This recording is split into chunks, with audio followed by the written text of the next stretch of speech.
Right now I'm still there, but I think they unhooked our phones and stuff too. It's very confusing. So my cell phone might be a better way if you need to talk to me on the phone. And that number is on there and it's hard to see if you need that. And then I'm also going to send everybody a follow-up email and it'll have this on it too. So you can always get it there too. But that's my personal cell. So like, don't give it to like, you know, everybody. But if you're teaching tier 3 or you need it, go ahead. You can call me. I might not answer after a certain time at night, but I will get to you eventually.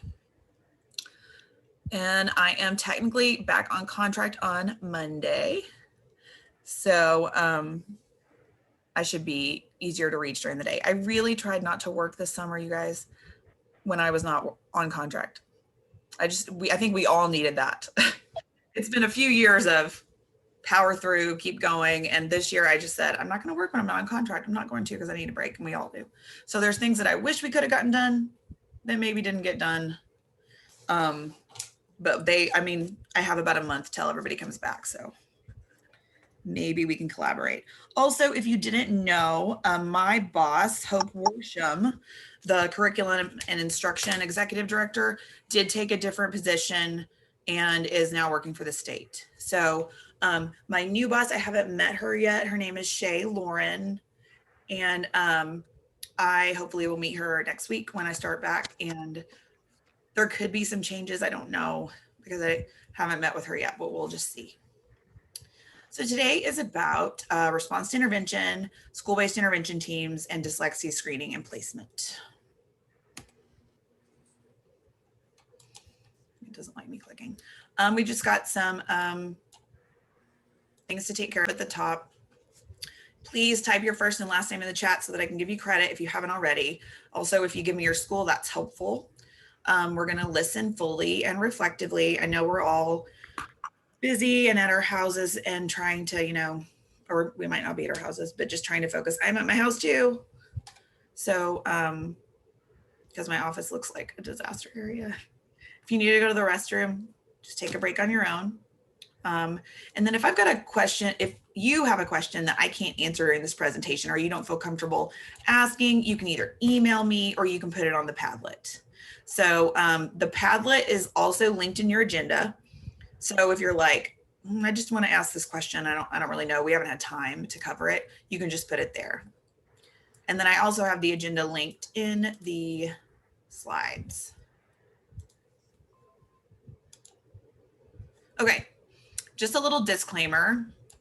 Much of the information here I've taken from the Arkansas Dyslexia Resource Guide. It's probably the best place to find information about our laws about dyslexia, but the last time it was updated was 2017.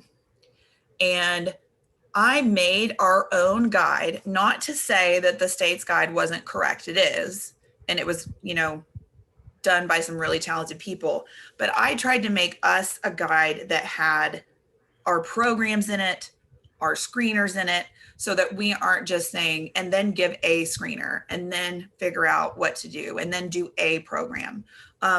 So basically, I just tried to say, okay, how can I make this more specific for our district and give people better guidance as to what we have and how we're using that. Every student is different, and this guidance is not set in stone. It's a guide. There are kids, and we all know this, there are kids that don't fit the typical profile. It would be great if we could just say, we always do this when this happens, but every kid is different. Please know that as policies and procedures change with new leadership, with new laws, the information may be tweaked and adjusted. So a few things that I know will be adjusted that we're going to talk a little bit about today are, so the way that our K-2 initial screener assesses risk has changed. They have a new measure. So I know that all of those forms that my elementary people get about initial screening are going to change because the measure is different now. The specific test that we used in level 1 screening or that we use for the district, that might change because the assessment schedule hasn't been set yet. We had a meeting with principals in May when Hope was still here. And the big consensus from everybody was, we don't want to give more tests than we have to. Our kids are already tested. So what do we need to do, and how can we make sure we get all of these in and still provide instruction? Because I know you guys know when you're doing the fluency test, and then the MAP test, and then the ACT Aspire, and the ELDA, and the DSA, and it just becomes a lot. So trying to make sure that we're only doing what we need to do, but we're doing what we need to do, and we're being effective. Also, I know most of you know that the way that I have been tracking our students is through Google Docs, Google Forms, Google Sheets. And it's horrible because we have 1,800 kids and they move a lot. And my Google Sheets don't update every time a kid moves. I have to go in and take them off of that sheet and move them. The state just purchased a program. I think they realized this is not going to work. We have more kids than any other district. Districts that have 50 to 100 kids, Google Sheets isn't that big of a deal. Trying to sort 1,800 kids that move all the time is kind of a lot. So I think they realized that there was a hole there. And so they've purchased a new program that the training is supposed to be starting, like, I think this month and going through September, that is like for RTI. So it's basically a way that we house all of the data about a kid in one place. So their dyslexia screening, their NWA scores, their attendance, their write-ups, and then say, this kid's a risk. We need to start RTI in behavior. We need to start RTI in literacy, whatever it is. So it's an overall RTI program for tracking and utilizing that data. But the exciting thing is it's going to get forms and things in it. So instead of me making a official form in Microsoft Word and emailing it to you guys and you printing it off and having parents write on it, it's going to have like this form here. Click it, print it. You can email it. This form. So it's going to kind of be like, if you're a special ed teacher, if you've worked with that, it's actually the guy who made C's, which was the document program we used for special ed before SPED Track. So I think that Hope is actually doing that now. My old boss is actually over that part of the ADE now. And so she said that she does need to talk to some dyslexia specialists around the state to get like, what kind of forms do we need? But when that is finally done, I'm so excited about that because that is something that we've desperately needed. And anytime I change a form, I got to go change all the links and stuff, but it would all be there. And then, so that should house all of our data, and that's in the works. So I know those things might change. We're doing what we can now with what we have. Like I have a form in CIS and stuff, but once we have a new data program, we'll probably switch to that. Okay, so I know a lot of you know this, but I do want to provide this information because I know we have a lot of people on here who this training is great for school psychs, it's great for counselors, it's great for academic intervention specialists, reading teachers, even classroom teachers who don't know what's the process, or any member of an SBIT team. I think that this is good. So what is dyslexia? This is our definition in Arkansas, and we take it almost word for word from the International Dyslexia Association. But the official definition that we have as our state is dyslexia is a specific learning disability that is neurobiological in origin, that is characterized by difficulties with accurate and or fluent word recognition and by poor spelling and decoding abilities. These difficulties typically result from a deficit in the phonological component of language that is often unexpected in relation to other cognitive abilities and the provision of effective classroom instruction. As a secondary consequence, a lot of our students may have problems with reading comprehension, and they might have a reduced reading experience, which can impede the growth of vocabulary and background knowledge.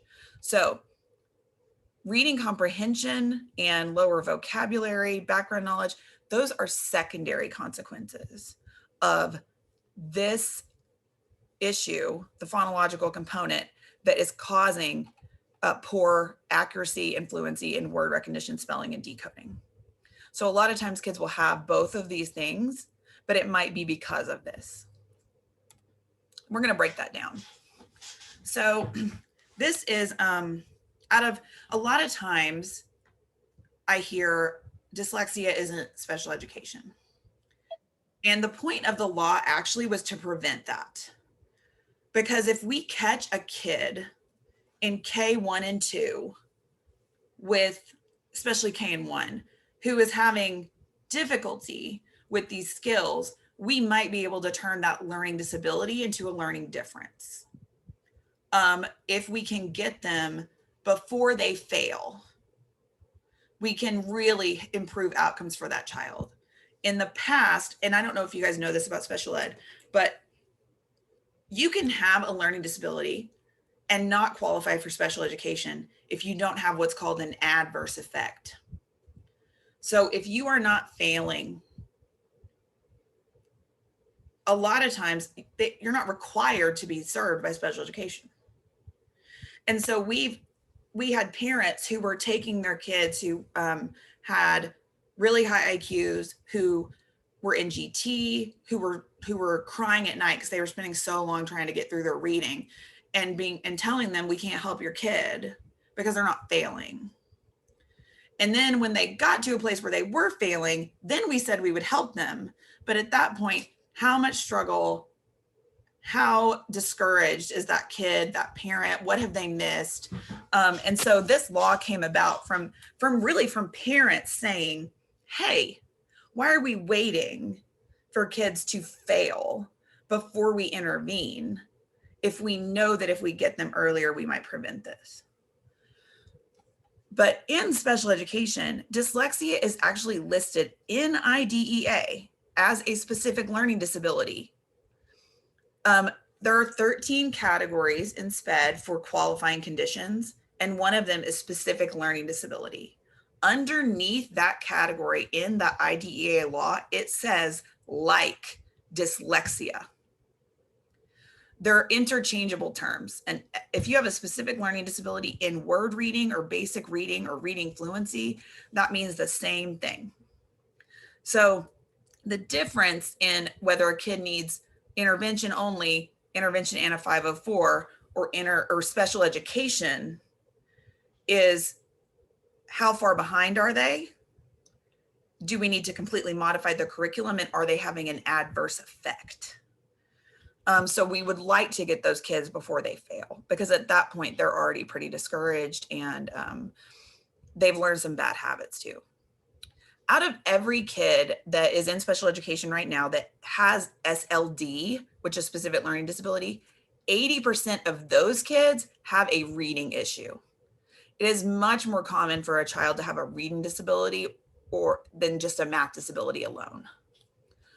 So if all of these SLD kids, 80% of those have a reading disability, and almost always that is going to be, dyslexia. There are some kids that only have a comprehension problem, but it's not as common.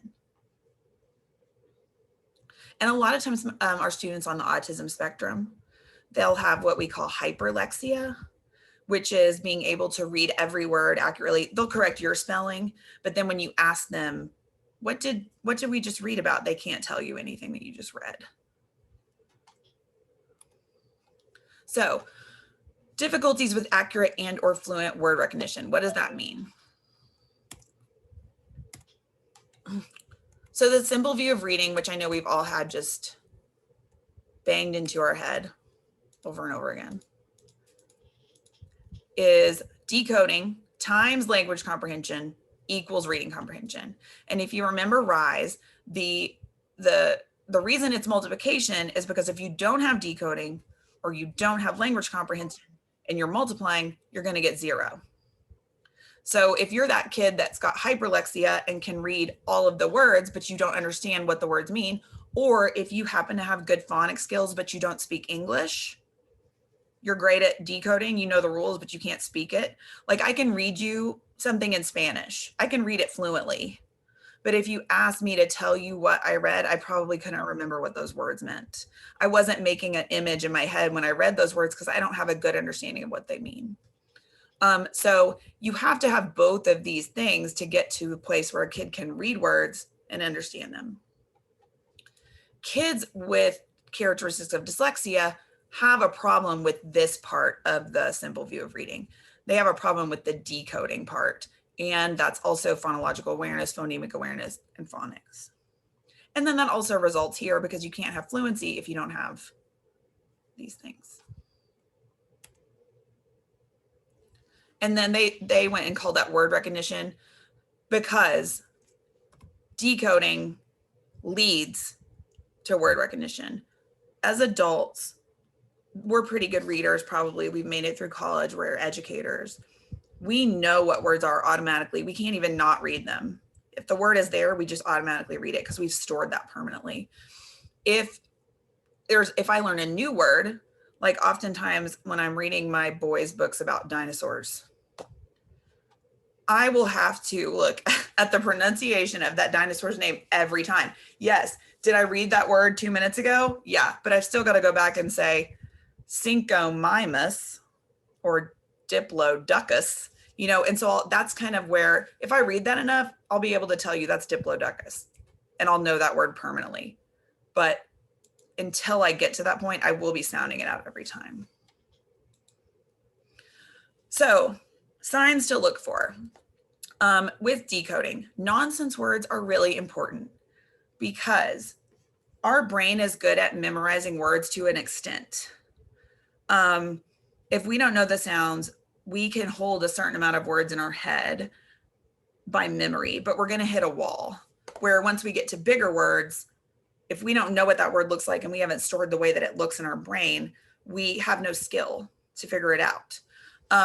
So a lot of times we can check to see if a kid really does know how to decode with nonsense words.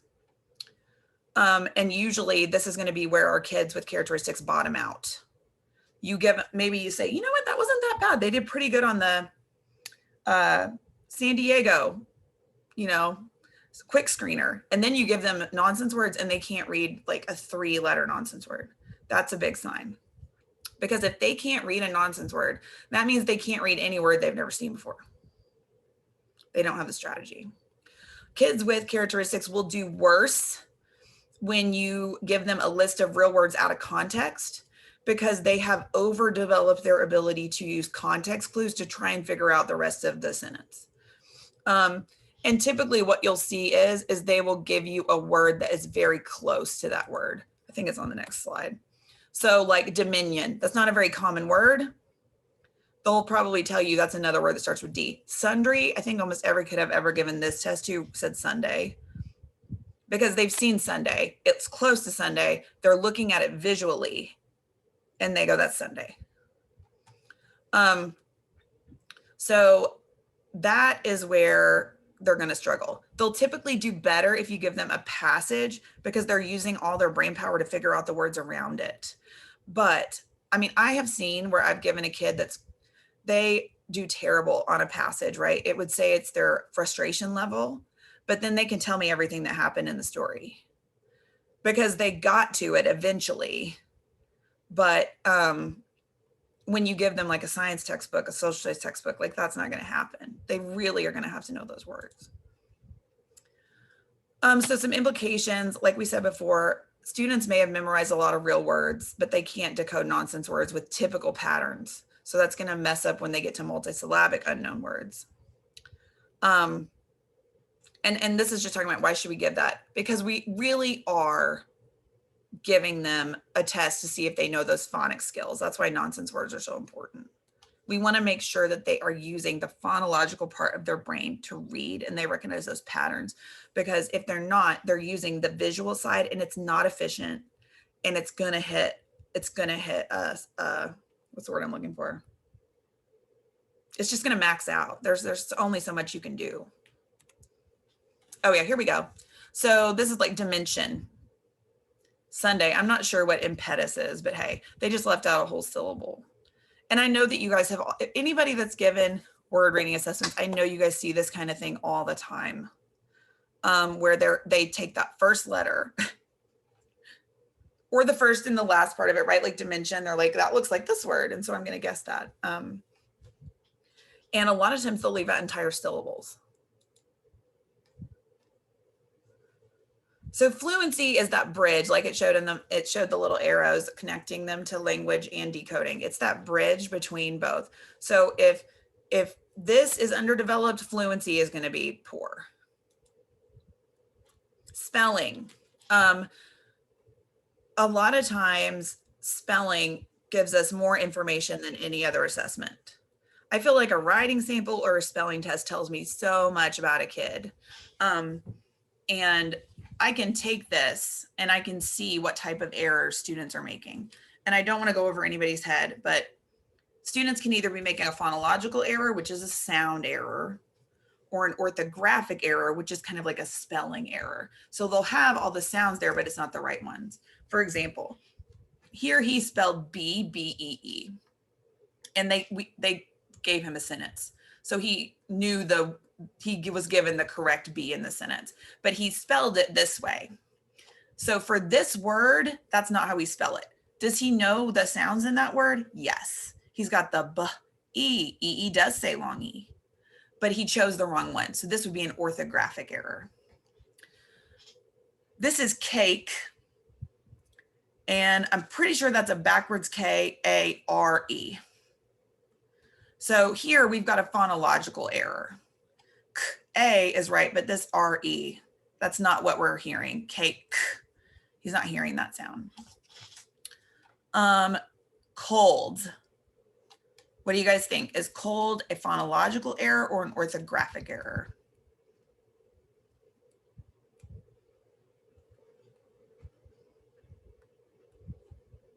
He's got all the, does he have all the sounds there? Yeah, right? Like, I know that E doesn't usually jump over 2 letters, but like, it looks like he knows that if you put an E on the end, it changes the vowel sound. This happens to be what Wilson calls a welded sound that does say O. But, and then I love this. They gave the baby pen, and I love that because it shows us his process. If he had an eraser, I might not be able to see that he wasn't sure. And then you can tell he added the L in later, right? Like, whoops, I put that there. Tall, I would say that this is a phonological error. This looks like he had memorized what the word tall looked like. And he said, there might be another L in there, I don't know. What did you say about cold? Cold, I would say that that's an orthographic. Orthographic? Okay. Yeah, because I know that there's these 2 letters and that Magic E's only supposed to jump over 1, but I think that shows me that he knows that the E makes the vowel long. Okay. He just, it's a weirdo word, you know? So he's like, I'm not sure whether I should apply that or not there. Mother, he did what a lot of kids with dyslexia did, and he spelled a word that's easier to spell. Yeah, you know, like, you'll talk to these kids that have this great vocabulary, and then you look at their writing and you're like, I like to play. I like ice cream. Like, they're not using any of that vocabulary because they can't spell it. And then here, I would say that this is a phonological error. This is a kid that's memorized too. He knows there's a TH in mother. He doesn't know where it goes. He's like, I know it's there. I remember seeing it, but where's it go? Night, I would call this orthographic because all of my sounds are there, but this is a weirdo IGH word. And then this one I think is really interesting because the word is page. And at first he spelled it B-A-C-H, okay? Page.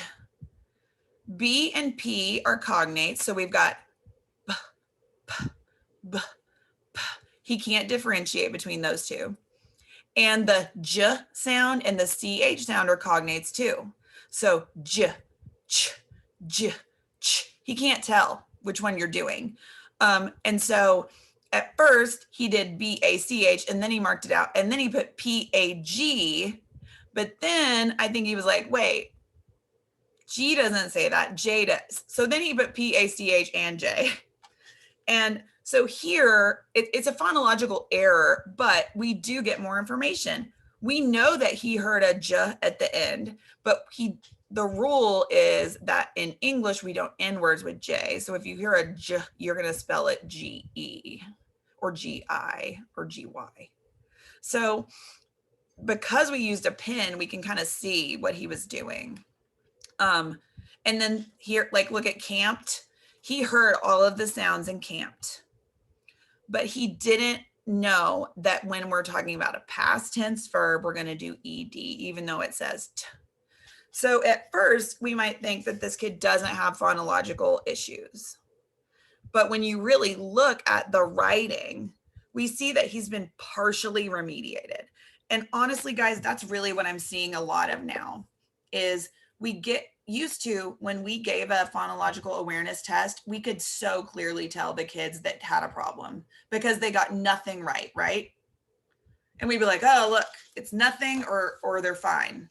Now that we're doing Haggerty, that we're doing intervention, I feel like we're getting kids who have some of the skills, and we kind of have to dig a little deeper sometimes to see, like we have to check and see if they can manipulate. We have to check and see if they can delete, and then maybe like look at their spelling, because what I'm seeing is we'll see kids that look like they're almost average or just barely average for phonological awareness, but it's because we've taught them.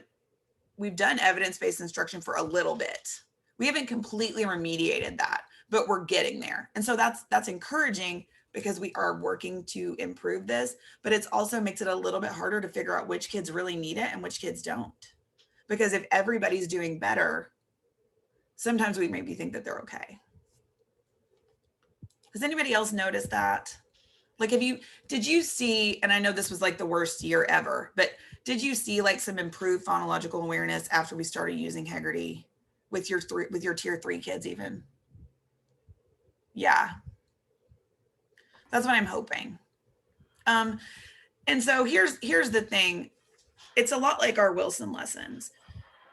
I think in the past when we did IMSE and we did OG, we were getting our kids here. We were getting them accurate. And then we were moving on to a new skill because we didn't have clear guidance about when it's time to move on. But the way that our brain works is first we've got to get accurate. Then we kind of have this like place where we get stable, where we get to where we are able to do it pretty consistently. Then we get to automaticity, which is where we do it without even thinking about it, which is probably the way that we read most words. We don't have to ever decode hardly ever. We just read the words. And so it takes a minute to get all the way here. And that is why Wilson wants us to do those introduction lessons, those accuracy lessons, and then those automaticity lessons. So you might be in accuracy for a while before you get automatic. And we're just trying to make sure that we are letting them go at the right time and moving on at the right time. Okay. Just checking the chat. That's okay. Okay, so we want to make sure that we aren't just passing them on when they're accurate and then the next week they have no idea what we did because they only remember that for like today. Fluency is the link between recognizing words and understanding them. And fluency is made up of your accuracy, your rate, and your prosody. So this is one of the last things to really come together for a lot of our kids. Maybe you've got kids that are doing pretty well with their phonics. They can hear their sounds, they can decode, but their reading is still very slow. And that just takes more practice because as they're in that stability stage, the more that we teach and the more that we practice, hopefully the better their rate gets and their accuracy gets, and then they can get to automatic. I know that there are some kids, not very many, but there are some kids that really have severe dyslexia, and we can get them to a point where they know all those phonics skills, but they might not ever be fast. They might not ever be a fast reader. And so making sure that our kids who aren't fast readers but can read the words get extended time is really important, because that's what they need to get through that passage. They just need a little more time to read it. If you're just joining us, please sign in to the chat with your name and school so I know who to take attendance for. Okay, what is dyslexia not? Reading or writing backwards, especially in K1 and 2. That's normal. It's normal for a kid to reverse letters when they're little. Their muscles in their hands aren't as developed. And that, I think you guys have seen me do this before, but like little kids don't understand when we do letters, like, because these are scissors. It doesn't matter which way I turn them, they're still scissors. And so when we tell them that if you turn this way, it's a D, and this way it's a P, and this way it's a B, it takes them a long time to understand that concept. But if they are doing it, if they're doing it after second grade, that can be an indicator that something might be wrong, because they still permanently don't have that. Or a lot of times what I thought was a reversal with like B and P was actually a phonological problem, because they look the same when you say them. Okay. It's not caused by poor eyesight or vision processing problems or hearing problems. Not to say that kids that have characteristics of dyslexia can't have these problems, or that there aren't kids who have these problems and it affects their reading, but that's not dyslexia. It's not an intellectual disability or a developmental disability. To be considered an intellectual disability or a developmental disability, your cognitive ability has to be impaired. So that means a lower IQ. It's not more prevalent in boys than girls. It's just that boys, let's just be honest, it's just that girls typically are quieter and they're working hard in their little zone, and it's just not as, they're not becoming a behavior problem because of the reading, and so a lot of times they don't get noticed. It's also not because they haven't been to school or had books read to them, and it's not that the kids are lazy. Oftentimes our students with dyslexia are just to do anything, they're working harder than a typical kid would. And then if they are at a point where they're giving up, it's probably because they're exhausted. And you know, it can even lead to like anxiety, tummy trouble, not wanting to go to school, crying, things like that. And this is, it's not uncommon. So it's 15 to 20% of the population. I feel like that statistic is kind of inflated. I would say that a lot of the kids that they're including in this statistic are kids that if we gave evidence-based instruction and did a good job of it and did small group, would not need tier 3 intervention. I really do believe that. I don't think that this high of a number. I think it's probably more like 10. Because the thing is, if we start teaching every kid to read the way that a kid with dyslexia learns how to read, we're going to catch those mild kids in the classroom. We're not going to have to put them in tier 3 just to get what they need. Because I know you guys have had those kids that really didn't have those skills when you started pulling them, but they just went like this, right? Maybe their teacher was on maternity leave all year and they had a sub, or maybe, you know, they were sick and they missed a lot, or maybe it was COVID and they didn't come to school for a year. Right? And so like a lot of times I think that it's very hard to differentiate between I haven't had the right instruction and it's harder for me to learn this.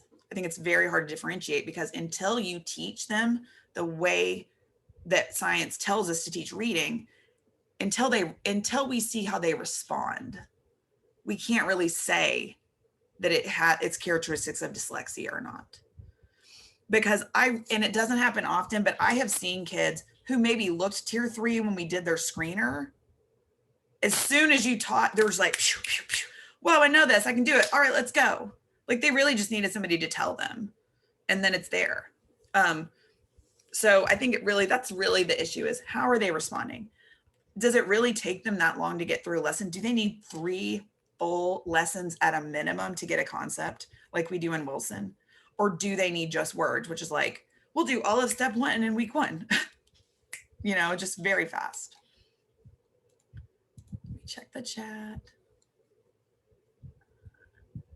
Yes, I will talk about that. Ms. Thrasher pointed out that why reading above the 50th percentile doesn't impact one's comprehension. So a lot of times when we want kids' fluency to be at grade level or at like the 50th percentile, which is where the average kid is, it doesn't really improve comprehension to read faster than that.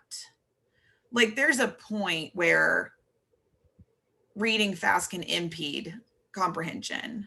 And you've heard those kids reading or writing backwards and caused by poor eyesight, and they're just like going through as fast as they can because they want to beat their time, but then they don't know what they read. So we don't really want kids to read faster.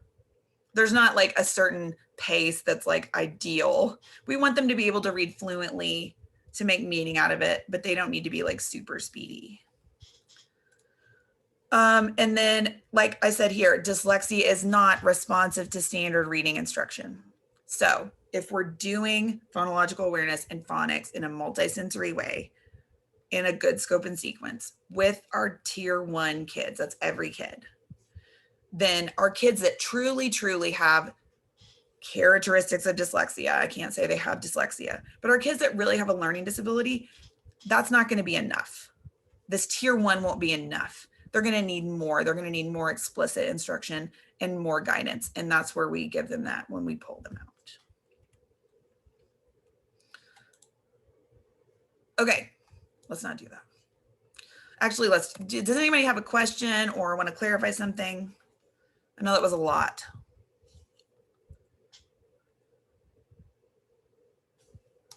Okay. Early on, Shandell, you said something about the kids that were not as severe did not need to be in special ed, but you said the ones in tier 3, and you said something about a 504 plan. So should those kids in tier 3, and I probably have asked you this a million times and you probably have given me the same, but I just want to make sure 504 is just always been tricky at my school. Yeah, and I am going to talk about that, Ruth, if you want to wait on that a little bit later, because I am going to talk about like when do we need to consider 504 and when do we need to consider special education. And so I am going to talk about that. And honestly, my guidance would be what 504 says is does the student have something going on with them that impacts their daily life activities? A kindergartner that is unable to read, that's not impacting their daily life activities. None of them can read, right? We are all learning to read in K and 1. When we get to a point, if we are not able to read and we're in 3rd, 4th, 5th grade, we can't access any written text to learn. And so if we're being asked to read words to learn content and we can't read the words accurately, that, as far as I'm concerned, does impact their daily life activities. And what we'll see is, I don't know if you guys can see me. I'm going to do a hand motion here. I can't see me. So this is typically what we'll see, right? Initially, when we start getting kids, their listening comprehension, their vocabulary typically is here, especially our kids that truly have dyslexia, right? They're good at understanding what you say. They're good at understanding stories that are read to them, but they can't read the words. So we start pulling, this is their word recognition. This is their listening comprehension and vocabulary. We start pulling them out of class to work on this skill. This skill goes up, right? And this skill doesn't move. And then this strength becomes almost a weakness because everything that they were supposed to get that was grade level, while we're pulling them out, they might not necessarily be getting. And if they don't have read aloud, they're not getting the content either. So they get farther behind. And that's why it's so important that we make sure that we do have accommodations for these kids, because if they really can't read the words and they're in a grade that's causing them to read to learn, they're not going to learn anything if we don't provide that. 504 is about access. It's not about changing the curriculum. So if you can't physically write because you have cerebral palsy, 504 says you have to let this person have access to a note taker because they can't or you need to give them the notes because they can't physically do that. The same thing with glasses, right? Like I know every kid with glasses doesn't have a 504, but if I need my glasses to see, that's my access. If I don't have my glasses on, I can't read the words. I'm not going to tell a kid, you better take those off your face because you weren't born with those eyes. You put the glasses down. That's what I tell my students read aloud is for them. Read aloud is your glasses. If I'm assessing you in science, if I'm assessing your listening comprehension, if I'm assessing you in math, if I'm assessing you in social studies, I don't care if you can read the words. I want to know if you know the content. And I know ACT Aspire doesn't do this, but the actual real ACT, the one that counts for college, does do read aloud for the reading. They do not have to read that. It is all read to them. So if we make sure that an ACT won't approve that accommodation unless you've had it for a couple of years. And so It's so important that we put that on kids' 504 plans or IEPs if they really need it, because that could change their life. And ACT won't give it to you if you put it on there late, because there's been I guess like a plague of people going in, senior year, my kid needs read aloud. And ACT says, then why haven't they had read aloud the entire time they were ever in school? We're not going to do that. Right? So we've got to show that they've needed it and used it in the past. And I know in elementary, a lot of times our teachers just do that, right? Like everyone's so sweet and it's small and you've got like this one classroom teacher. And so sometimes maybe that teacher is like, oh, I always do read aloud for him, but he doesn't have a plan. When they get to middle school, that's not going to happen anymore. We've got to make sure that they have that support system, because that now the kid's got 8 teachers and 8 AB days, and like it's just not gonna, it's not gonna happen. So we've got to make sure they have what they need. Okay, let's talk about screening. We are going to take a 10-minute break about halfway through. And if you need to use the bathroom or whatever, you can do that too. So these are the requirements of the law. The law says that all K-2 students, even kids with disabilities, need the initial screener. And then they say that any student in 3rd through 12th grade that a teacher says, I think this kid is having difficulty, should be screened. Then we also have a level 1 dyslexia screener, which says, the law says that every student who scores at risk or some risk on this initial needs to have a diagnostic. And then the level 2 screener is formal. So it's diagnostic, but it's formal. And in Little Rock School District, that is only given by our school psychologist and occasionally me, because I do have my dyslexia therapy endorsement. But for the most part, that's going to be your school psych doing this. Classroom teacher will not do that, because we have to get what's called informed consent. And so that is going to be done through the 504 or the special education paperwork. And what will happen in that meeting is if say a parent calls you and says, hey, my kid needs to be screened. If they're above like 2nd grade, typically I would take that referral to the 504 special education teacher and say, what do you guys think? Because at every meeting, a 504 meeting, or if it's a 504 meeting, they have to say to the parent, we can either give them this level 2 dyslexia screening, or if you would like, we will do a special education evaluation.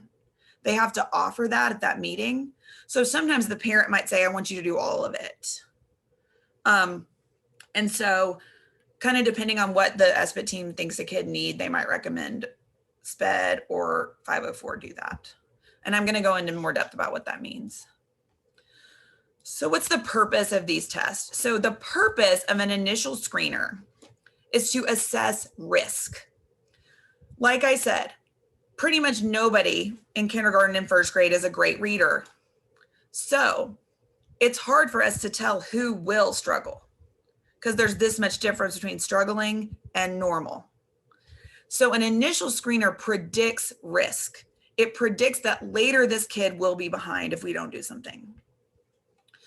A diagnostic assessment tells us what the problem is. For example, if I'm doing an initial screener, I might ask a kid to name all of these letters in 1 minute, all the alphabet letters in 1 minute that they can get to. Say they only get 6 letters. That would be an initial screener. And I'd say, wow, that's not very many. Something might be wrong, right? Then I'm going to do a diagnostic where I give that child every uppercase and every lowercase letter, and I see what do they know and what do they not know. I need more information. If a kid does great, names a whole bunch of letters on the initial, I don't have to necessarily go do that. If they're showing me they have a problem, because we don't know what to teach if we don't assess it. And then a level 2, which is given by the school psychologist, is going to be formal, but I would even argue, and I know, do I have any special ed? I've got some special ed people on here, right? Anybody? Yes. Yeah, Nanette, there you are. I'm trying to get everybody in one thing. So here's the thing about that too, you guys. If our school site gives a level 2 or gives a comprehensive eval, we don't get those tests. They don't hand us the test. I've never gotten the test. I get their percentiles and their standard scores, but it's kind of honestly a little bit, I wish that we could, because if I could take the assessment that they gave, I could probably go ahead and take that diagnostic information and apply it to my teaching. But we do have assessments that we give that apply to our program specifically. But I don't know if most people know that. Like, we don't just get we get the results, but we don't get the actual like tests to see what they missed, what they didn't miss, and what they knew and didn't know. Hey, Shandel. Uh-huh. Full psych. Oh, right.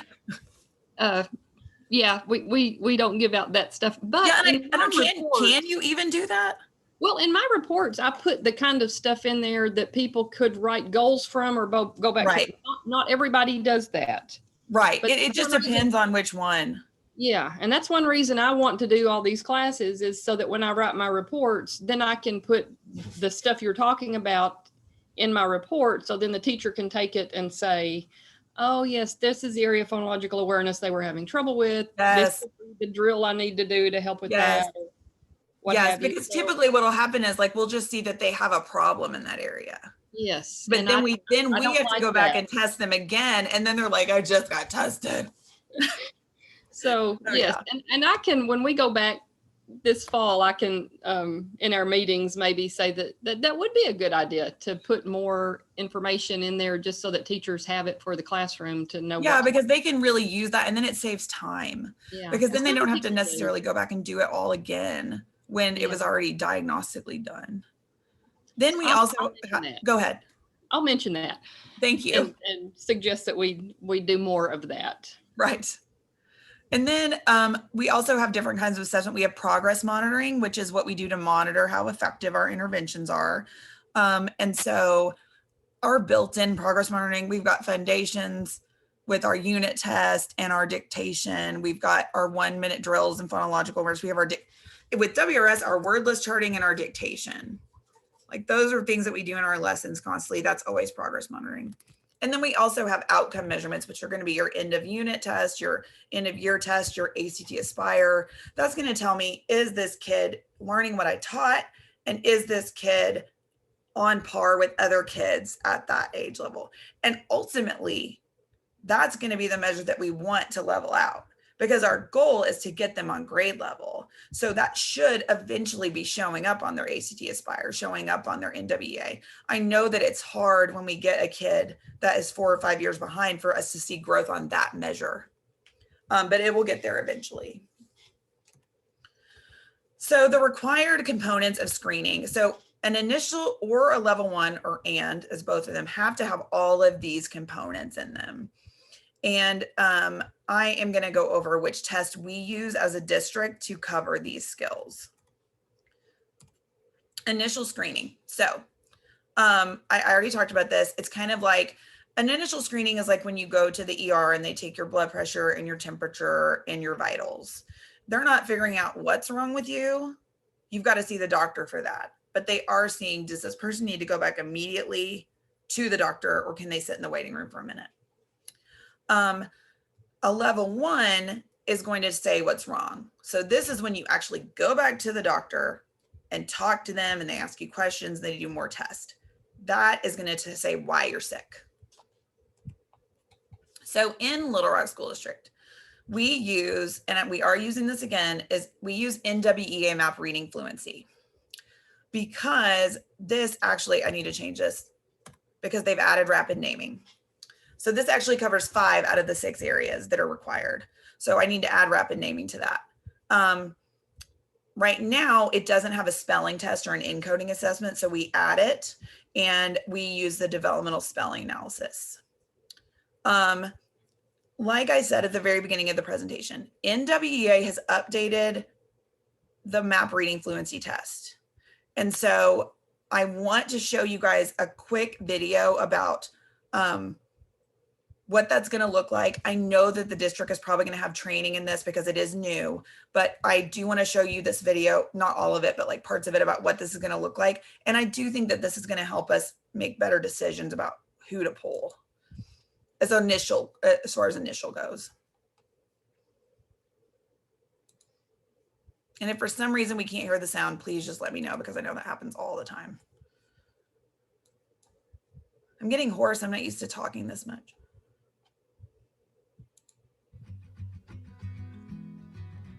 It's quiet. Why is it so quiet? Welcome to our overview of the new map reading I'm going to skip some of this because we don't need. fluency dyslexia. Here we go. She talks about what is dyslexia and what does it mean. And we've already talked about that. And the purpose.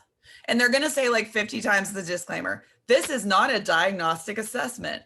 This is a screener that assesses risk. A more diagnostic assessment. And those would be those kids who are struggling, and we want to focus on learning more about why or how. In the dyslexia space, how this looks across districts or space is still going to vary somewhat. So what the nature of that kind of diagnostic Like how we follow up is, to the we district. can't really specify. That's a question at the district or state level. But we know that a diagnosis of dyslexia would only come from a more formal diagnostic process involving someone like a school psychologist. Lynn? Yeah, thank you, Cindy. All right, so let's go ahead and take a dive into what our dyslexia screener solution looks like. All right, so what is it? Well, it's our new optional test designed for grades K through 3. And since this dyslexia screener option is really a new product enhancement for map reading fluency, it's not available as a standalone offering. So in other words, you'll need your map reading fluency license in order to activate it. And we've got some really great news. So for those of you out there who are already partnering with us and administering the map reading fluency test, you'll have this new screener as part of your option at no additional cost for this coming school year. All right, so let's talk about what's included with this dyslexia screener. So this new test form includes a predictive flag to identify those students who, based on their performance scores, likely need further evaluation because their scores on this test suggest some characteristics of dyslexia or other reading difficulty. As Cindy mentioned, this is a dyslexia screener, and as such, it's not a diagnostic test, and it can't diagnose a reading disability. So the dyslexia screener will assess all those foundational reading skills, including phonological awareness, phonics, and language comprehension. In addition, we're adding the rapid automatized naming, or RAN measure, to this screener test form. All right, so let's go ahead and take a look at how you assign this new screener. So from the Map Reading Fluency dashboard, you click on the Assignments tab, and immediately what populates are those students in that teacher or proctor's class. And from there, after selecting a student or students to assess, your next step is to select the test option. And I have chosen the second option, the dyslexia screener. And therefore, you can see in this report or on this screen further down that Tanya has been assigned the dyslexia screener with foundational skills. You'll notice here on this screen that if you select that tooltip, it provides an explanation of each of the 3 test options available: the benchmark assessment, the dyslexia screener, and the progress monitoring test. So I've selected that dyslexia screener option, and remember that there's no need to assign both the dyslexia screener and the foundational skills test in a given test term, because the dyslexia screener also assesses those foundational skills. All right, so now let's take a look at what those reports look like for the dyslexia screener. So from, again, this dashboard screen, you click on Reports, and from that drop-down menu, you'll select the dyslexia screener matrix. And let's take a look at that report. So I'm viewing as a school administrator, and I'm looking at data for students in grades K through 3. And at a glance, I can immediately see that there are 4 students who have a dyslexia screener flag that has populated. Now, if you click on the tooltip, This explains the meaning of that predictive flag. Remember, it's indicating that these students, based on their scores, are showing characteristics of a reading difficulty or dyslexia and likely need further evaluation. This screenshot shows that by clicking on the Select View tab, I can customize my report view to only include students with or without a flag, or even students with multiple test results per term. So it really allows you to customize how you view the data. Okay, let's go ahead and take a look at an individual student report. This is I do not love that it says, this student is showing characteristics of dyslexia or other reading difficulty. Because if they're gonna follow their disclaimer, it should say, this is an initial screener and does not provide a diagnosis of dyslexia, because I'm worried that this does mean we need to do further evaluation, but I'm worried that parents would see that and go, oh, because it just says it right there. But this is definitely, I think, going to make it very clear which kids need additional screening. Whereas in the past, we were trying to figure out what does that mean or not mean. And I know that we've had trouble with them in the past. Like, I think I've made like corrections on their actual training material. Like I'm going back and I'm looking and I'm like, okay, Luis Baker is in 3rd grade. His listening comprehension, his vocabulary is great. He's below in these skills, but he read 33 out of 35. I'm like, that's not right. He needs a flag too. So I'm hoping that's not really how it's going to be. They just kind of made a matrix and said, hey, we're just going to pretend. But hopefully we will have training on that whenever the testing department gets that going. But at least being able to go, these kids are flagged. We need to give them a diagnostic assessment, I think is going to help. It's not going to be, and try to figure out what all that means here. For kindergarten student Beverly.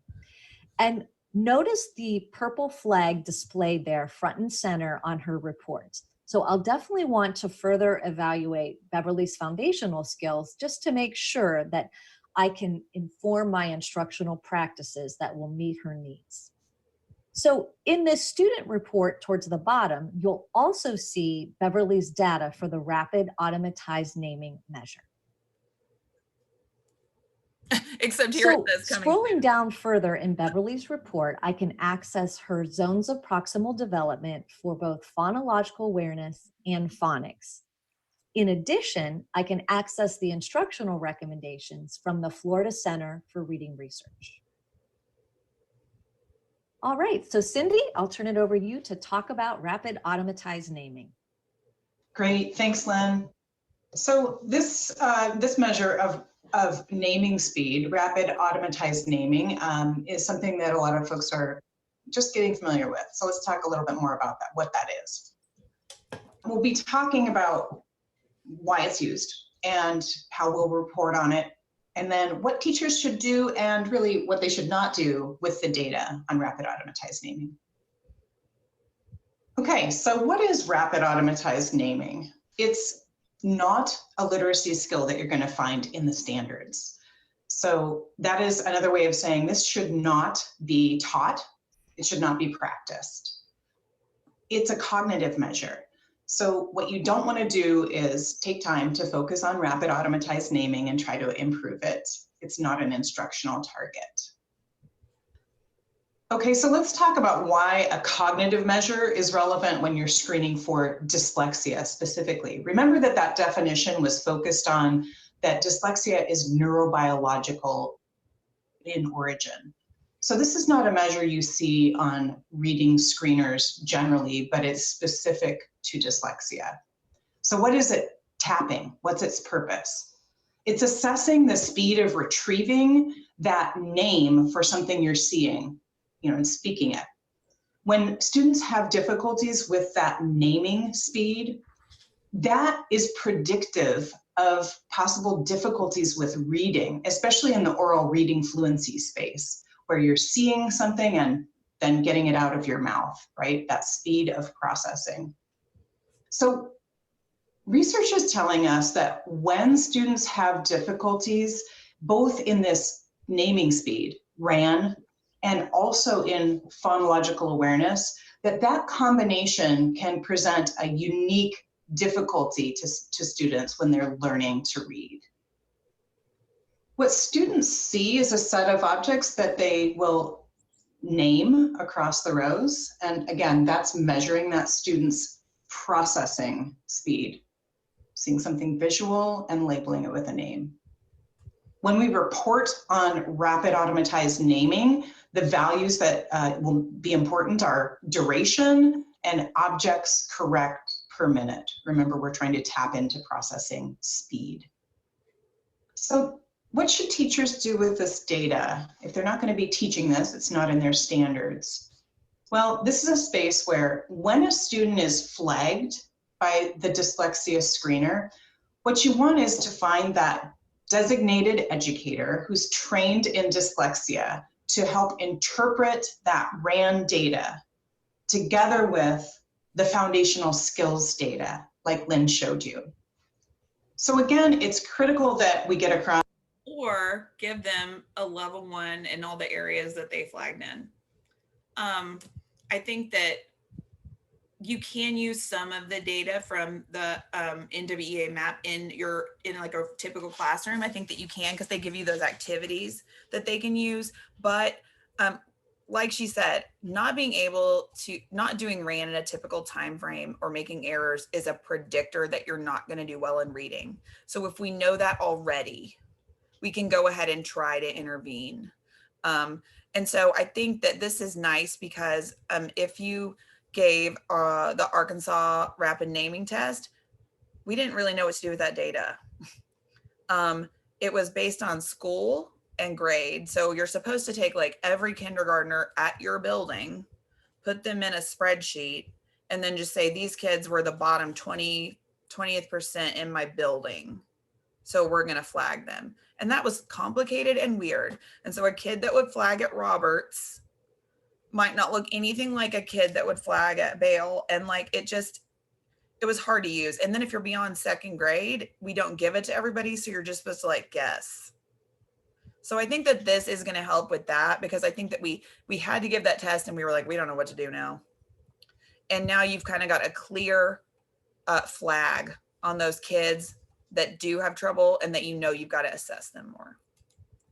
I wish I knew more about that test, because a lot of times when they come out with something new, there's a lot of problems at first, and I'm really hoping that that isn't the case. But I think that this will help us better really use it for what it is, which is a short initial screener. It takes about 20 minutes for the whole class. And then we can go and say, flag, flag, flagged. We got to do diagnostics on these kids, and then we're good to go for small group.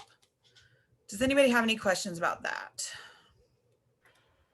For this level 1, in the past, we were told when we gave a level 1, to give it in all 6 areas. But the kid did not show at risk in all 6 areas. So Yeah. Are you saying that we only need to do a level 1 in the areas that are showing risk?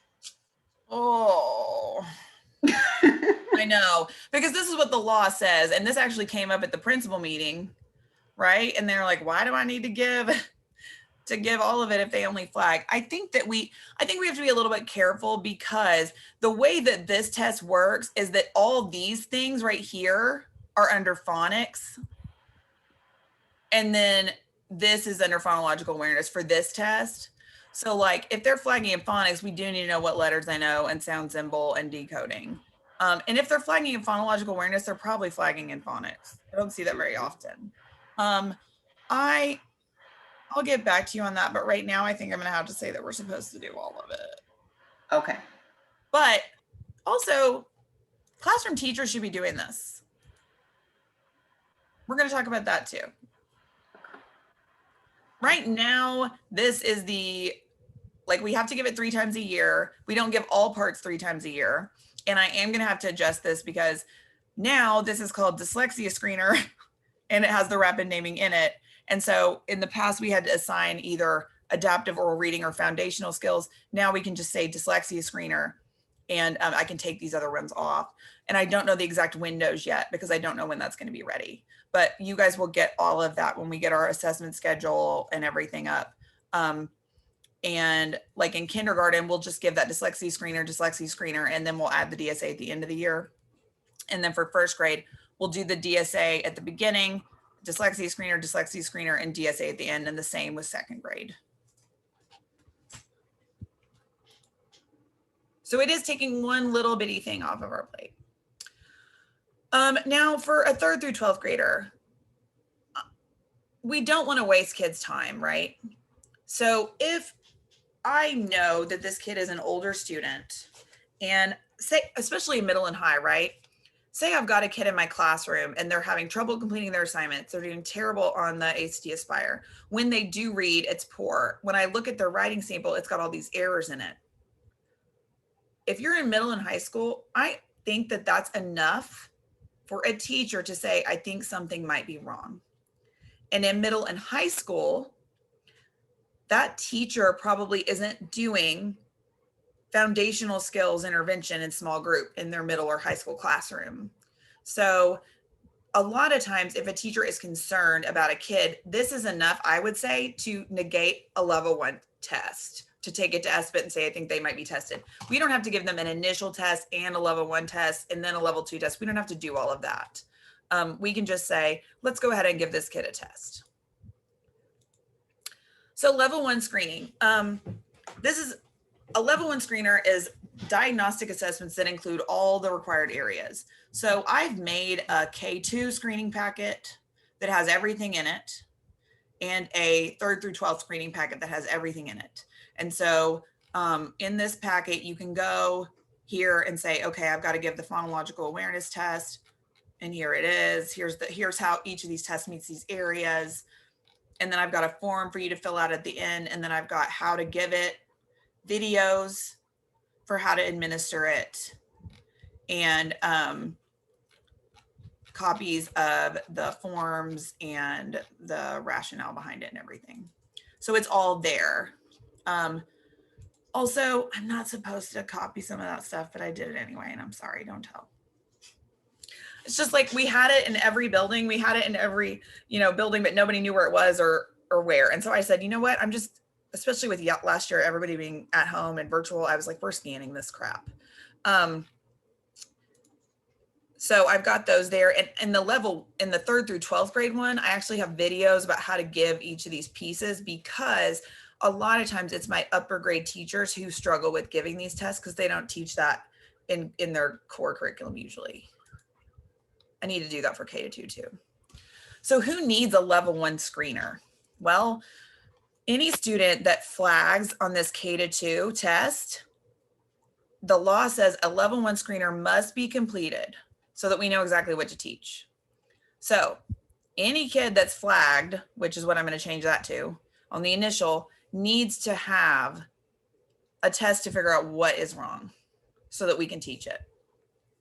3rd grade and above, I would say, well, 3rd grade's kind of a weird year because we do still teach phonics that grade, but for the most part, the standards in 3rd, 4th, and 5th aren't really focused on these areas. So it might be a situation where a kid that's in an upper grade, we might want to take to SBIT, because when you're talking about 4th through 12th, because it's not tier 1 anymore, we have a program for tier 2. We have a class called Just Words, or, we pull them out for that. And so that might be something you would want to take to SBIT, because that kid's not going to get put in that class if nobody figures out something's going on, or if you think they might need tier 3. Then I've got this down here, and I talk about that later, but so who needs a level 1? I put this disclaimer: students who may need accommodations due to their reading and spelling abilities impacting their learning may benefit from level 2 testing or a comprehensive evaluation. That every kid doesn't have to get a level 1 if we already know they're going to need this stuff, right? If we already know that the student might need a special education referral and that they've been struggling and that reading isn't their only area and they probably need accommodations, this is probably something you just want to say, can we go ahead and just do this test? So I kind of tried to make this chart, which is kind of helpful, to say, okay, these are the areas that we have to screen. So I'm going to give this test to assess that. And then in 3rd through 12th grade, I'm going to give this test to assess that. And then I've got to take the rapid naming off because it's going to be a part of this. And I've got all the links in there. And then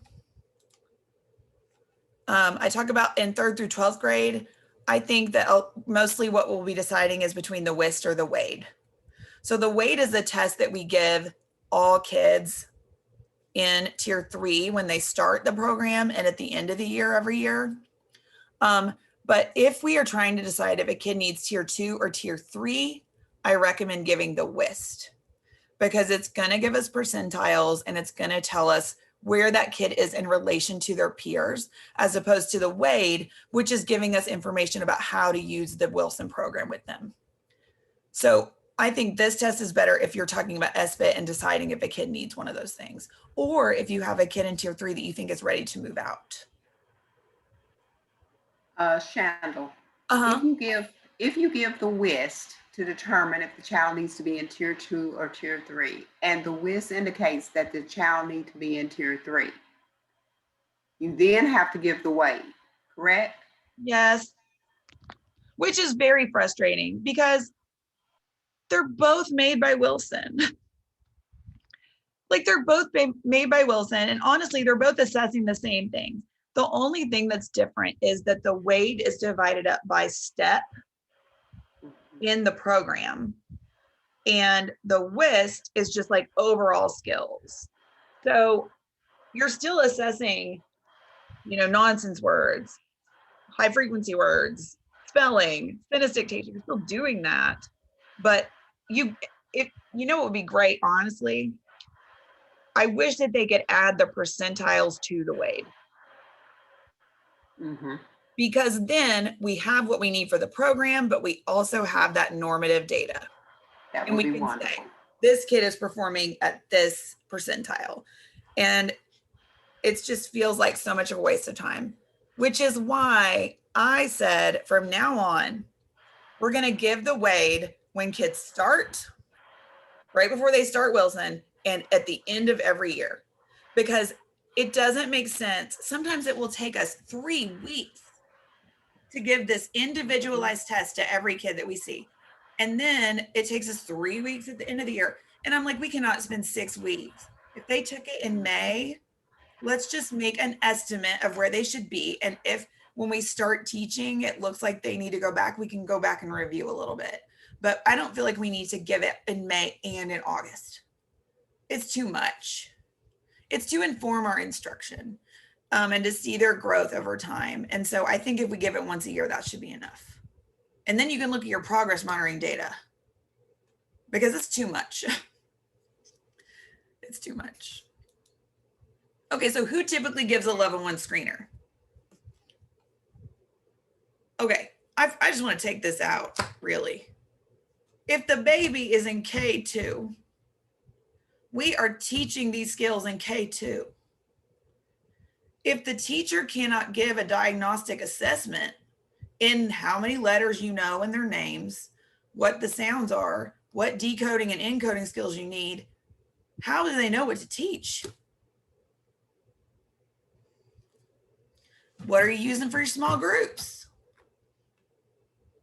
I mean, I know I've been to schools where the only person who does this is the reading interventionist. That doesn't make any sense to me. If you are teaching these skills as a part of tier 1 curriculum, you should be able to give an assessment to see where they are. And I put that they've probably already given it.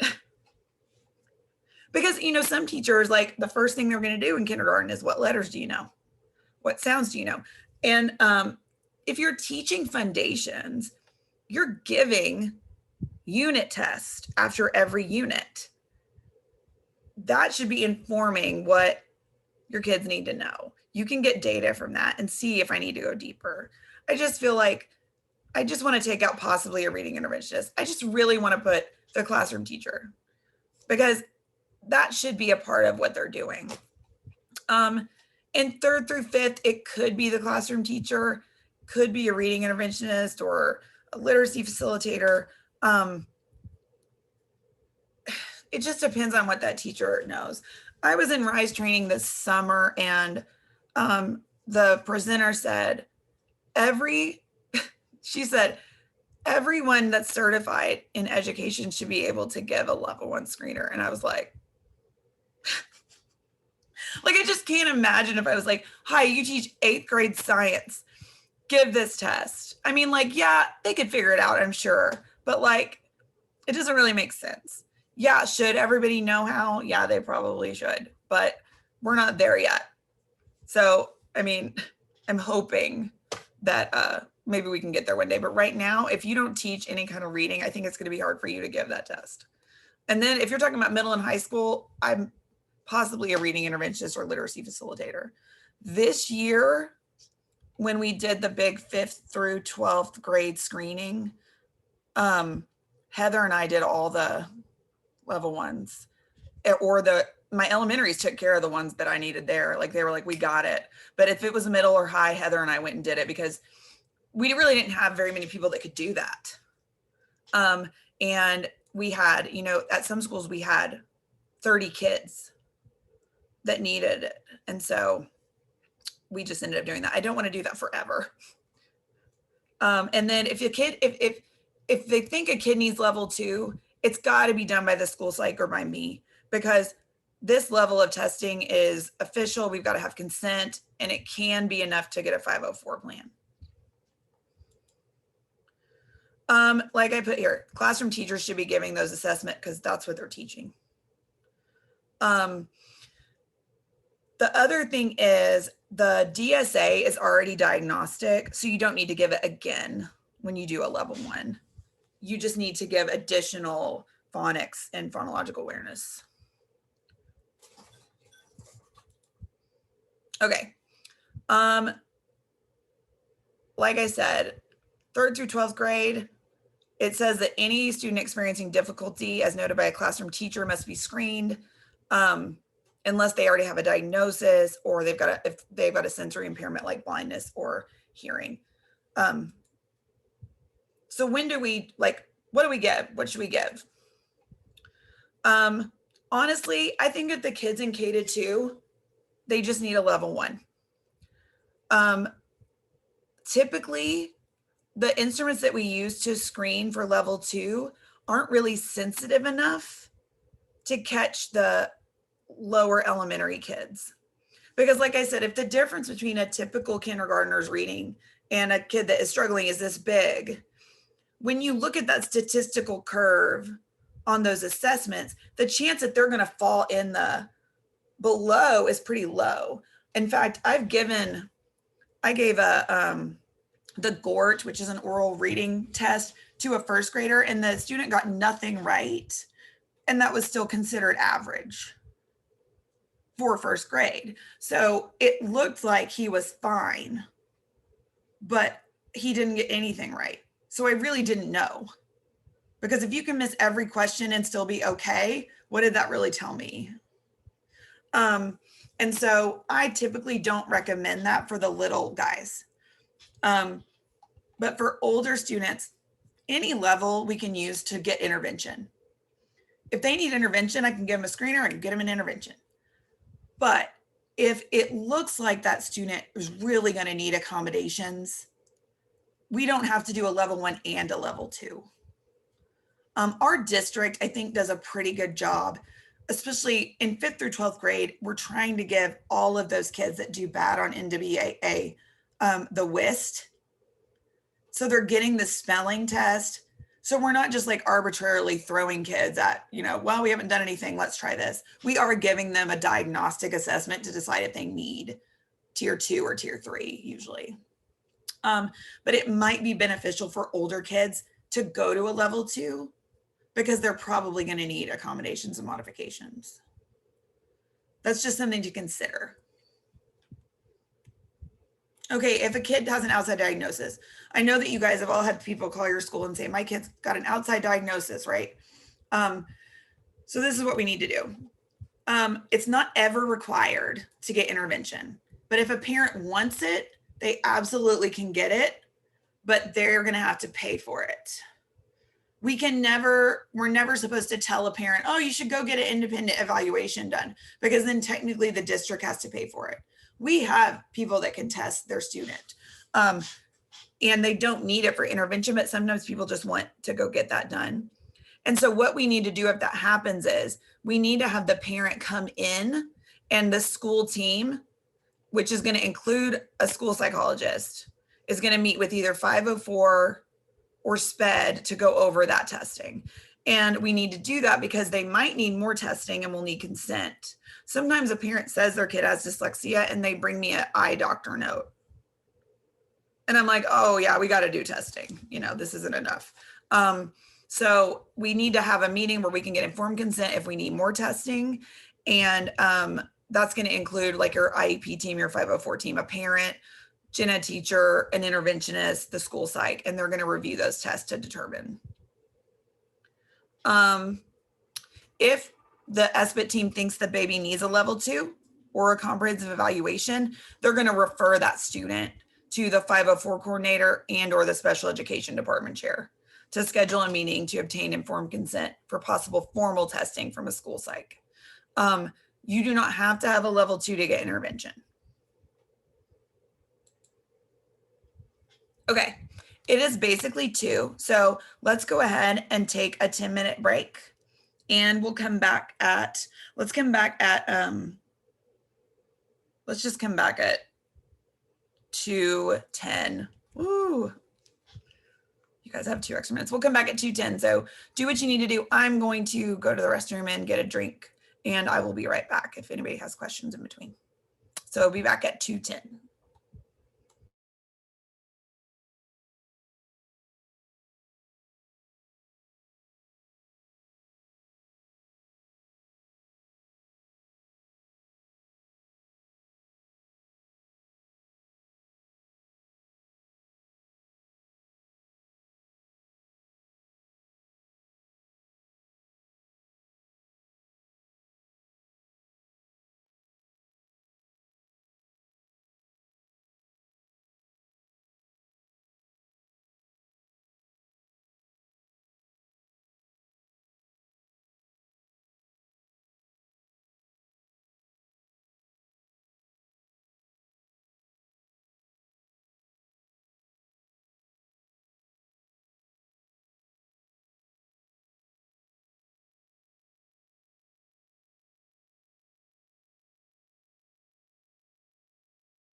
Okay, let me go back here.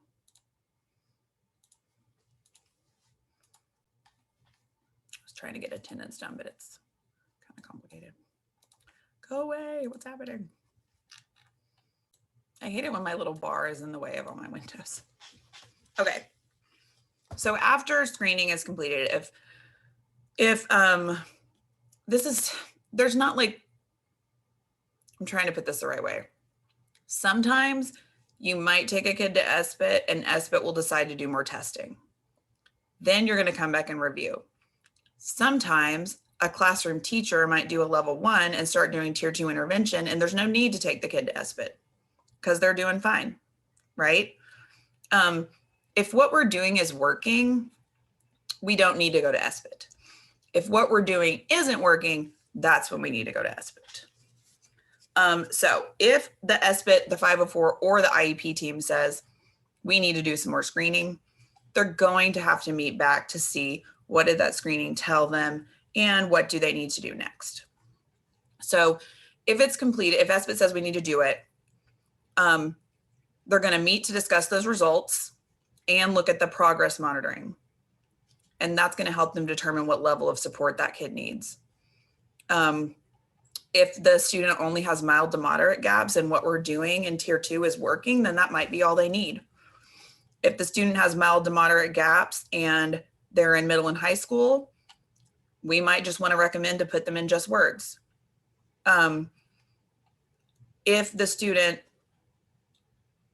looks like they have intense needs, they have a history of dyslexia, or they're not making adequate progress in his or her current tier of support, that there's a form called the characteristic profile for dyslexia, and that can help the SBIT team determine if the student is exhibiting characteristics of dyslexia. And so I have made a staff guide with all of this in it, but I'm going to be honest, it's awful. The formatting is weird. What is like every time I update a link or I add information, all my page numbers are off.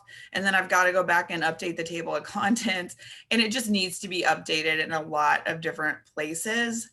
So I'm going to get that better. I'm hoping this new data dashboard might help with that, because I had to make it in Microsoft Word, which is like not the best when you're trying to do a table of contents and stuff. And so, and then I make it a PDF so that you guys can print those forms and stuff off because they're not in Word. So I put the link to this in your packet. It's in there. Just know that a lot of the links are broken and I've got to update them. But all this information that we're going over, I took from the state's dyslexia guide and tried to put it in terms for us. And then I went in and adjusted it. So why I'm saying it's awful, the margins are weird. I can't fix them. I'm like, can someone help me? Because every time I save it, it does something wonky.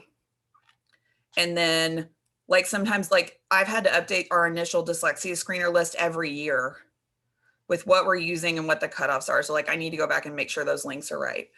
But most of our forms, what you'll see at the end of all this information, because look what happened here. Like, I don't know why there's a giant gap there. I've tried everything. It like deletes half of the thing. I need someone who's really good at formatting to help me with it. But at the bottom, I have all of our forms that you might use. These are the screening and RTI forms. So here's like that initial dyslexia screener chart that I'm going to have to change because it's going to say either flagged or not flagged. And then the schedules, I've got all the forms we're talking about today. They're in here, but this packet is like 106 pages long because the forms alone, if you put them all in English and Spanish for K to 12, you just got a lot of forms. So like here's the reading report letter for kindergarten, and it's like 8 pages long. And then you've got the Spanish one because there's a fall, a winter, and a spring. I think it's actually going to be easier this year because we might just be able to print off that thing that says there were characteristics. I'm not sure. But that's why I'm saying like this is there and everything's there, but like the links are kind of messed up, and I'm probably going to have to go change the stuff to adapt to our new things. And I want someone who's good at formatting to help me, because when you have all these charts and everything, sometimes stuff gets really off, and I don't like that. It'll mess everything up. And then the page numbers, if one thing goes to a different page, I have to update all the page numbers on the table of contents. Is awful. Got to get better at this. So that is that's actually in your agenda. It's the first link. When it says links here, there's that smart data dashboard that I'm going to show you. And then here's the dyslexia guide for Little Rock School District. Also, if you ever need to find a form or anything, you can go to, if you go to Little Rock School District page, and I know this is, I probably need to ask Jack to move it, but if you go under parents, there is a dyslexia information link. And it should just be lrsd.org/dyslexia. And then I've got links over here. And then I've got forms, like here's the screening forms, here's that guide. And I always update this page with the latest version. So if for some reason we've had to adjust a form, that will be here. The correct one will be here. And so all of those tests are listed over here. So this is probably the best place. I don't know why it's under parents. I guess that's the only place they could really put it. So that's always there for you. And I should probably put that link on your agenda too, so you have that. I will add that too. So let's go over another time when you might want to meet for SBIT, right? If a student is placed in tier 2 and he or she is not making adequate progress monitoring data should be brought to SBIT so the team can determine next steps. Well, what is adequate progress, right? If you've got a kid in K-3, Wilson has these, oh, I hate it when it does that. I just want to click my link. Wilson has these Excel sheets. Stop it. It won't let me. That you can actually type in the kids' information and with your foundations lessons for tier 2. And it'll show you like where the baby started and if they are getting closer to grade level expectations. And I'm trying to get this to escape so I can click on that for you, but it's like, doesn't want to cooperate. Here we go. So for example, first grade, open. If I type in with the actual Wilson progress monitoring tools, which we do have, what? Why did they do this? Wilson, they're trying to protect their stuff, I guess. Oh my gosh, I don't know what that's about. I'm gonna have to go update that. That's another thing I'm gonna write down to update. It looks like Wilson has like password protected their graphs. But what'll happen is when you go to their website, what I've done is I've saved everything in my Google Drive and then made a link to it because it's buried on Wilson's site. It's so hard to find it. So I'm like, rather than have everybody have to log in there and find it and dig for it every time, I'll just save it for them. But apparently I need to go back and do it again. So there are graphs that tell us if this kid is on track to meet grade level expectations. Lexia, guys, Lexia is an approved tier 2 intervention for the Department of Education in Arkansas. Lexia gives you data that tells you, is this student likely to be on grade level at the end of the year? And if it says no, then we probably want to do something additional, right? Because that's even with their minutes or the way the track that student is on is making it look like they won't be able to get to grade level. We can use Lexia for progress monitoring. We can use, if we are pulling those lessons and teaching those skills when kids get stuck, Lexia is great. If we are just sitting back and don't really know how to use Lexia and just having the kids get on there, it's not as effective. Because you really have to watch your Lexia data to see, is this kid stuck on this lesson? And Lexia will tell you, this student needs to be pulled for this lesson. And then you just click on it and it gives you the lesson. You just need to sit there with that kid and do it. And I think that might be one way that we can look at progress monitoring data before SBIT for our older students, because most of my middle schools have Lexia now. And that is a tier 2 intervention. And I can look at their data and see what they need to know. So all the materials for tier 2 intervention in Wilson, you've got to go here and click on the foundations tab. I'm going to save all this for you because it's hard to find, but I think I go to my resources and then targeted instruction intervention. And then here is the progress monitoring. Here are the lesson plans and stuff. And this is just like, some of our SPED teachers have, and some of our reading teachers too, have like a K1 kit or a K2 Foundations kit, because they've got all these kids in different grades in their class. And so you can use that for that. But the progress monitoring, if I go here, there's a graph that you can actually use. It's gonna make me save it and everything. That's why I don't just give people the links and I save it, because it's just like, I probably have 50 versions of this. I'm not sure I understand. My watch is talking to me. And now they've got some demos for how to do that. They didn't used to have that either. So that's good. So we actually do have progress monitoring built into our core program in K-3, but it's just buried on the website. It's not in the manual. I'm gonna let that pull up and I'll show you, because we've got a lot to cover. And then if 4th through 12th grade, here we go. So say I'm in, this was 1st grade, right? Yeah, mid-year 1. So say with the probes that they have, which look a lot like dibbles, say the student did 10, right? Oh, it won't let me type in it. What am I doing? Okay. 10, 5, 7, 14. So what this does is it's showing me, this is my grade level projection. They need to go here, and here's where they are. So if the student starts to go above or on that line, we are making adequate progress, right? This kid, if we were doing this every week or every 2 weeks, we would be on the right level to get to grade level by the end of the year.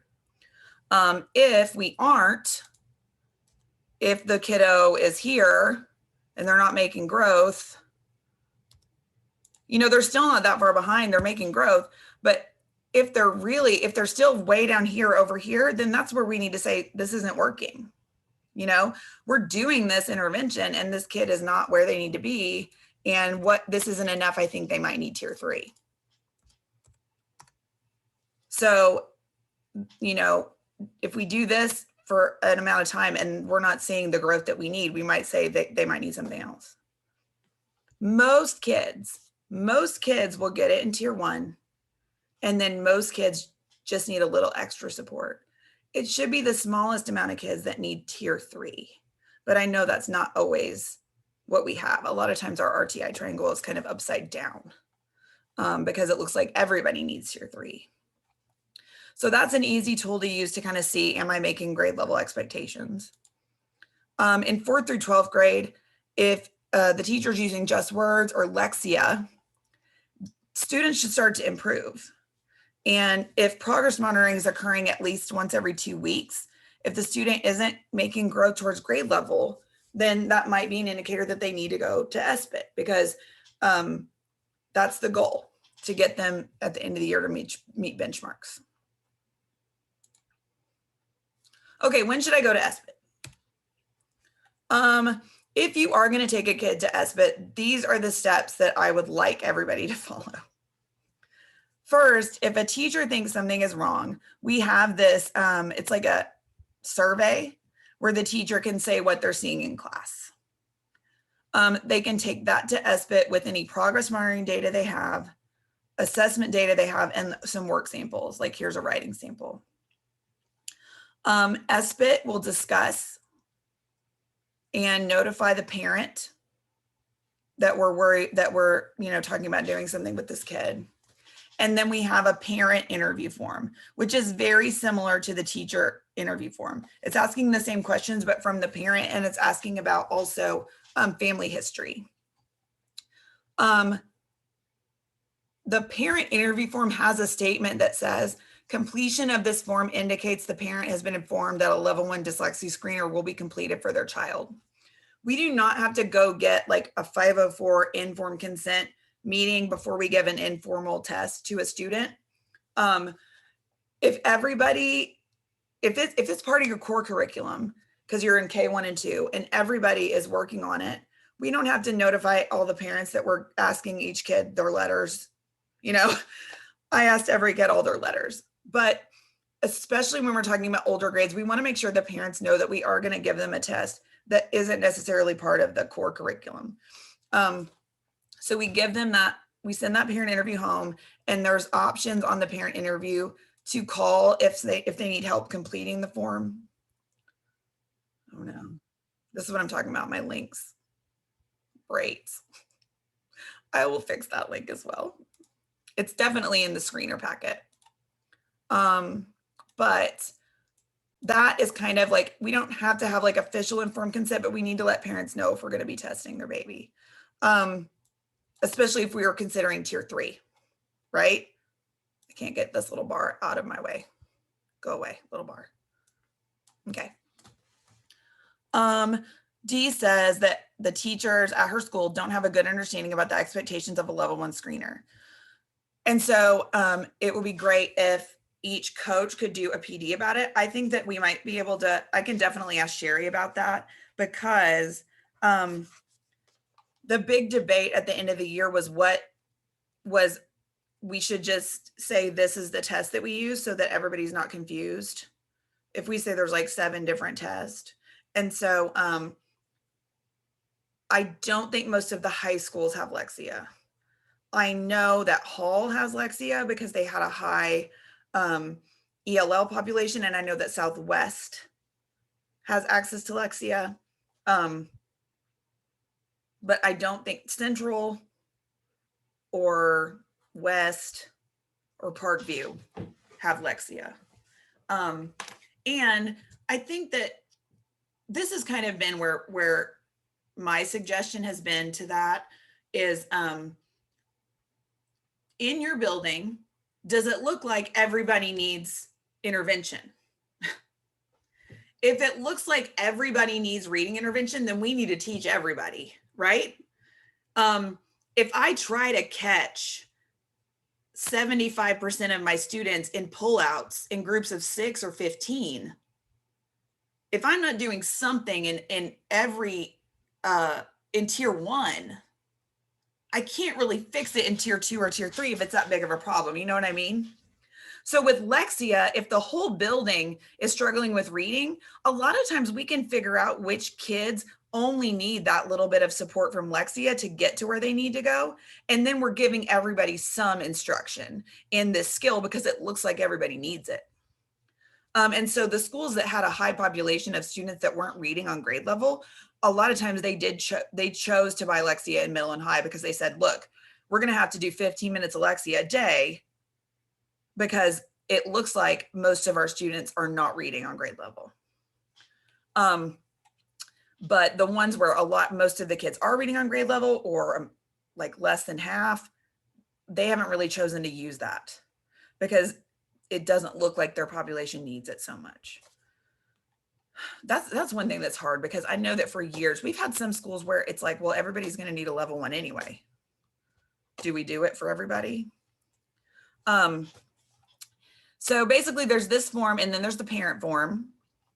And then if the SBIT team suspects that the student has word level reading and spelling difficulties and additional screening needs to be completed, if the kid is in an upper grade especially, they need to be put in that tier 2 class or something, right? If they're in elementary, that teacher needs to make sure that they're pulling those kids in small group and working on those skills. And we're using Lexia with consistency and doing lessons so that when they come back to meet, we can see if that was working. We've got to do something. We can't just go, this kid can't read, I'm bringing him to SBIT. I know y'all have seen that, right? And you're like, well, tell me what's going on. And they're like, I don't know, man, they just can't read. Can you take him, Jill? Jill, you need to take him because he can't read. And we're like, oh yeah. Especially when you're talking about when we're teaching those skills in the classroom, I need to know more than he can't read. This is your core content. What is he not reading? How do you know? What have you done to figure out what it is? What have you done to fix it? Because this is the core curriculum. If they're in an upper grade, I know that if they're middle and high, that can be hard. But if you've got Lexia, you can use that for progress monitoring. If you've got just words, you can put them in just words. Then if you go ahead and put the kid in intervention, if they're not in any, you will have progress monitoring data to review. I would hope that every kid that is struggling was getting some support to try and fix that, because I know Kiva's on here. You really can't refer a kid if they haven't had any intervention. It's like, because you can't prove that it's not because they didn't get the right instruction, right? So we need to show that in a typical classroom, we try to address those needs, especially with our lower grades where that's part of the content standards anyway. And then the team can decide, does this kid need a level 1? Do they need a level 2? Do we need to make a referral? What do they think? Here.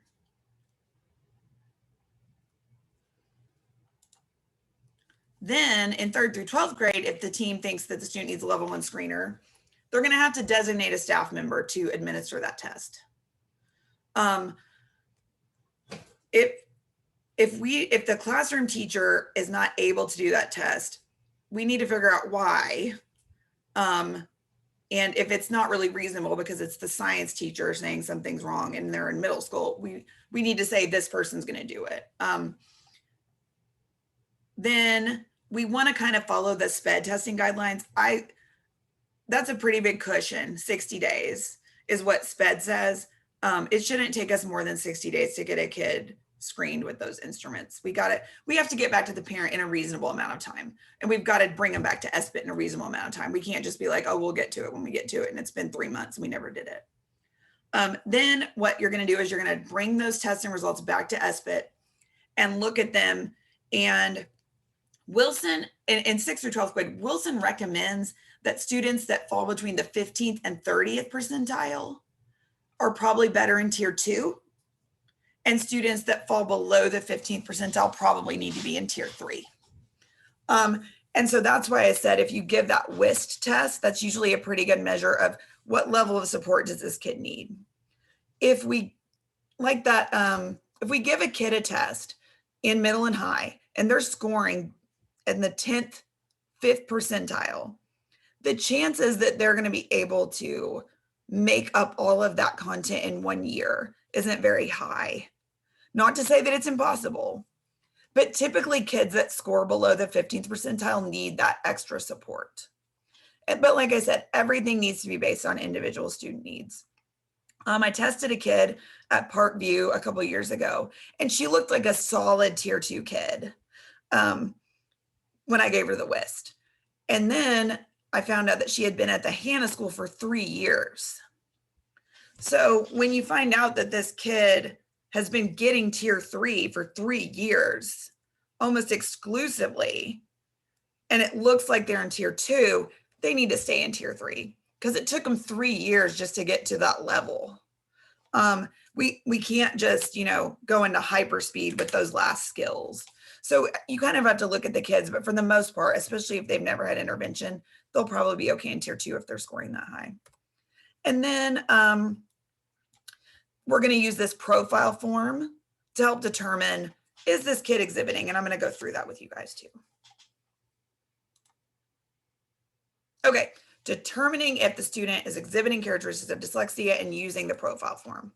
So this folder, it takes you to a folder that has various forms in it. So I've got a level 1 form and I've got a level 2 form down here, because we do have those forms for the school sites to use too if they need to.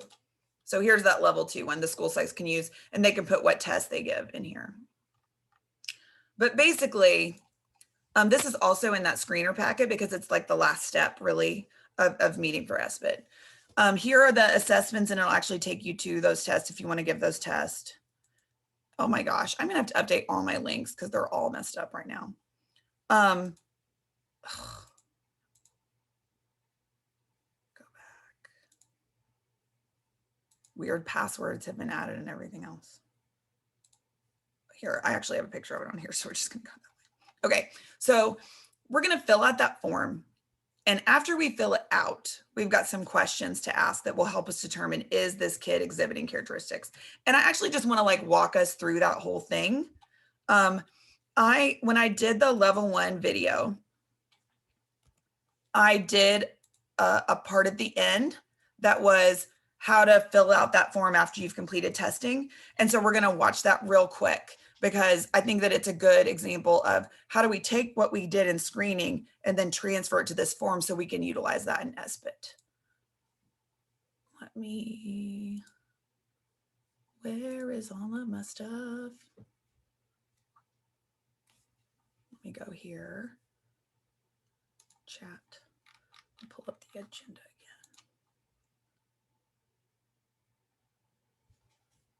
Here we go. And then in that level 1 screener packet,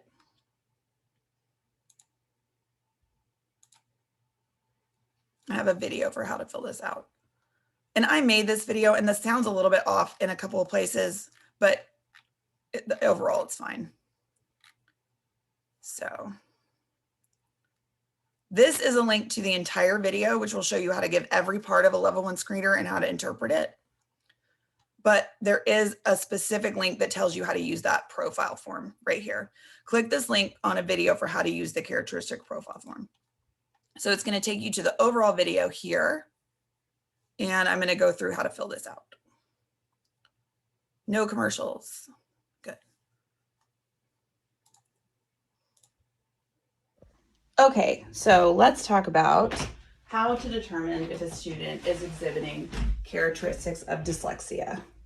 If you use the characteristic profile for dyslexia form, you just put the student's name, school, date of birth, age, grade, and the date that the last component of the screener was given. So I'm going to take my WIS data for my student and I'm going to plug it in for this form. So sound symbol. If I look at her sound symbol knowledge score, she made a less than first percentile and a less than 40 standard score. So I'm going to put less than 40, less than 1. Is that below average, average, or above average? Let me show you guys a picture of this form a little bit better because it's not great right there.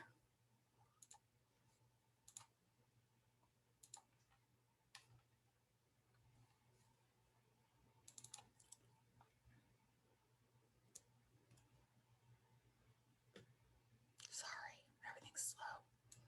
Open.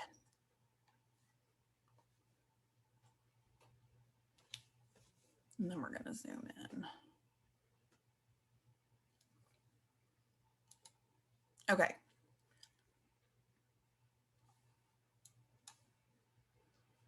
There we go. So here's going to be your student information.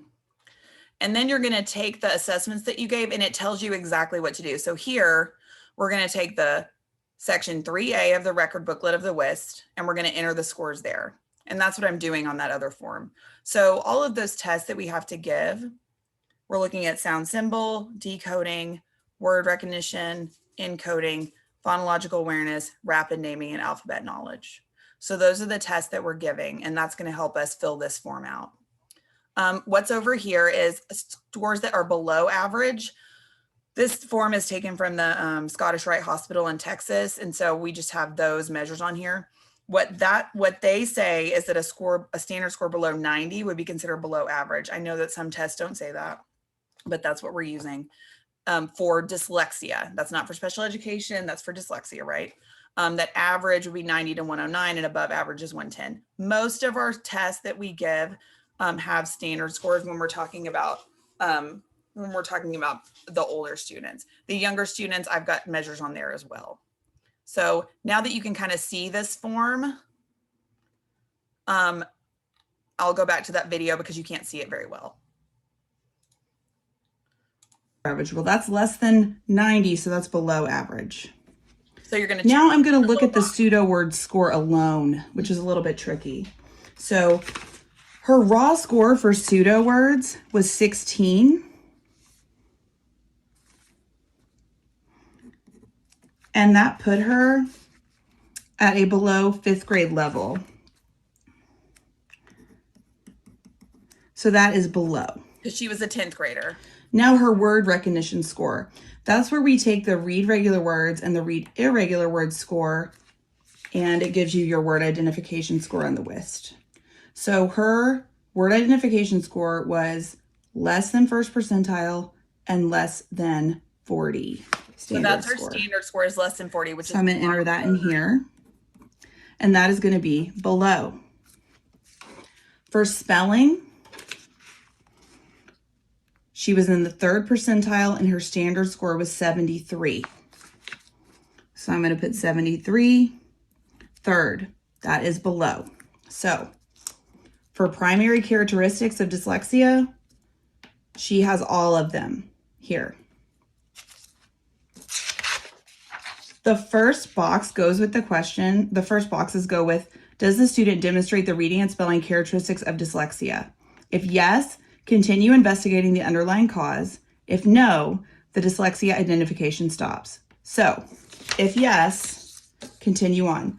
She has poor sound symbol recognition, poor decoding, poor word recognition, and poor encoding. So we would say yes. So there's 3 questions that your team is going to use to decide, and that's the first one. And you can see it much better over here.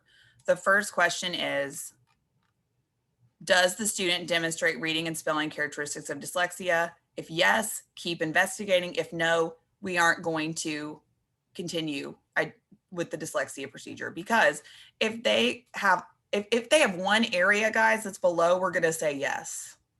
Okay. So this baby happened to have all of them. She was below in every area. And so that's step 1. Step 1, primary characteristic, goes with step 1 question. Now, the second part is, are the reading and spelling difficulties the result of a phonological processing deficit? And so we're going to take the data that we had on that student and we're going to fill that part out. Now we're going to look at her PASS score.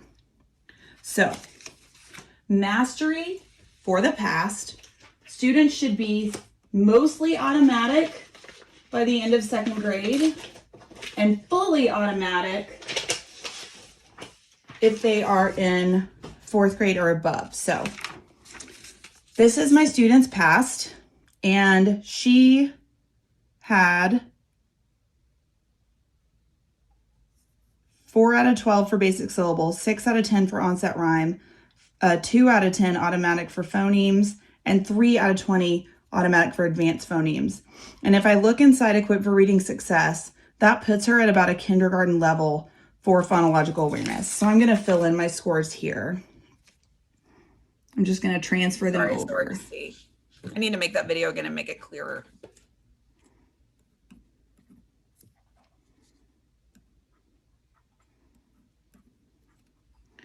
She had 20 out of 52 correct and 15 out of 52 automatic. She's below all the way down. And really, you can look at the total score and just say below. Her highest correct level was F. This form goes up to M. And she didn't pass D2, E2, or E3. And if you want to know how to give this test and how to interpret it, the first PD I did this morning that was 3 hours was all about phonological awareness, and I've recorded it, and I'm going to put that in the portal for self-paced PD at some point, so you can go and watch that. Her highest automatic level was also F, and it's the same one. She didn't pass D2, E2, or E3. Now we're going to look at her rapid naming. So her rapid naming, she did really well on, and I realize that there isn't a norm for older kids, but her rapid naming, she did it in 23 seconds here. She was very fast. She didn't have any errors, and 23 here and no errors. So I didn't notice that she hesitated or paused, so I'm going to say that that was normal. And that's why I already said earlier, I don't like that test, because if they're above 2nd grade, there's no norm. It says observe behavior. And I'm like, what does that even mean? So unless a kid's seriously stumbling, I usually say they're typical, because I don't have a measure. So I'm going to put that in average. Her alphabet knowledge, we're actually going to use the Scholastic Core, which is where the students just named the letter. She knew all of her letter names. So I'm going to give her average. I don't care what test you guys use to ask them their capital and lowercase letter names. You can have a piece of paper and ask them their capital and lowercase letter names. For the secondary teachers, I gave them that Scholastic Core test because it's got them right there and they can just go through and do it. You can ask the student any average, any letter naming test, uppercase and lowercase letters, just to make sure they know the names of the letters. So she was average. So this is her phonological awareness. This is her rapid naming, and this is her alphabet knowledge. These go with the underlying cause, which is step 2. Are the reading and spelling difficulties the result of a phonological processing deficit? Yes, she has phonological awareness problems. If she had rapid naming, that is also considered a phonological processing deficit. So like she only had phonological awareness as the area on there because honestly, it's probably because the test I was using, right? Like rapid naming. I don't know what that really means with a 10th grader with that test. And so we're going to check, yes, it's the result of a phonological processing problem because she has a phonological problem. And then if the student didn't, we can say dyslexia can usually be ruled out as an explanation for those reading and spelling difficulties. Now, does that mean that kids that don't have a phonological processing problem don't need intervention? No. Does it mean that they don't have characteristics of dyslexia? Probably, right? There's a lot of other reasons why kids can't read English. If they don't speak English, that might be why. If they have a really low IQ and there's not a gap between IQ and reading ability, it might be because their IQ is low. And so as far as identifying kids with characteristics of dyslexia, if they don't have any phonological issues, that's probably not dyslexia. And that includes rapid naming. Too many windows. So the last question we're going to go to cognitive academic ability. We don't need an IQ test for this. We can talk to the teacher and the parent. When I spoke to the teacher, this student had A's and B's in almost all of her classes in 10th grade. I talked to her. She seemed totally like a typical kid. So we're going to say she has an average cognitive ability. So like I said, you don't have to have an IQ test, right? Most of us can have a conversation with a student and talk to their parent and their teacher and figure out if they have a typical IQ, right? If we really want to know, the school psych is going to give that test if they're doing a comprehensive evaluation, but the school psychs don't even have to do the IQ measure if it's a level 2. Because if the kid is able to do that in normal classes without any support and no accommodations, then she must be doing pretty well with her vocabulary and her speaking and listening skills because she's doing okay in class. I don't know how, but she was. So we're going to say that that's normal, right? She doesn't have a problem there. So the third question, are the reading, spelling, and phonological processing deficits unexpected? Does the student demonstrate cognitive ability to support age-level academic learning? Yes.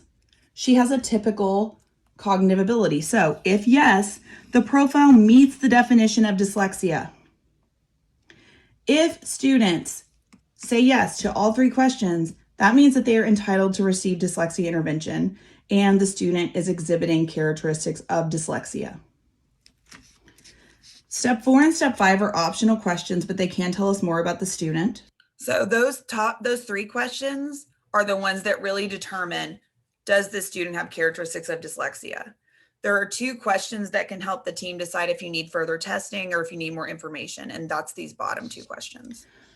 Whenever a student has trouble with decoding and encoding, that can come out in their reading and their writing.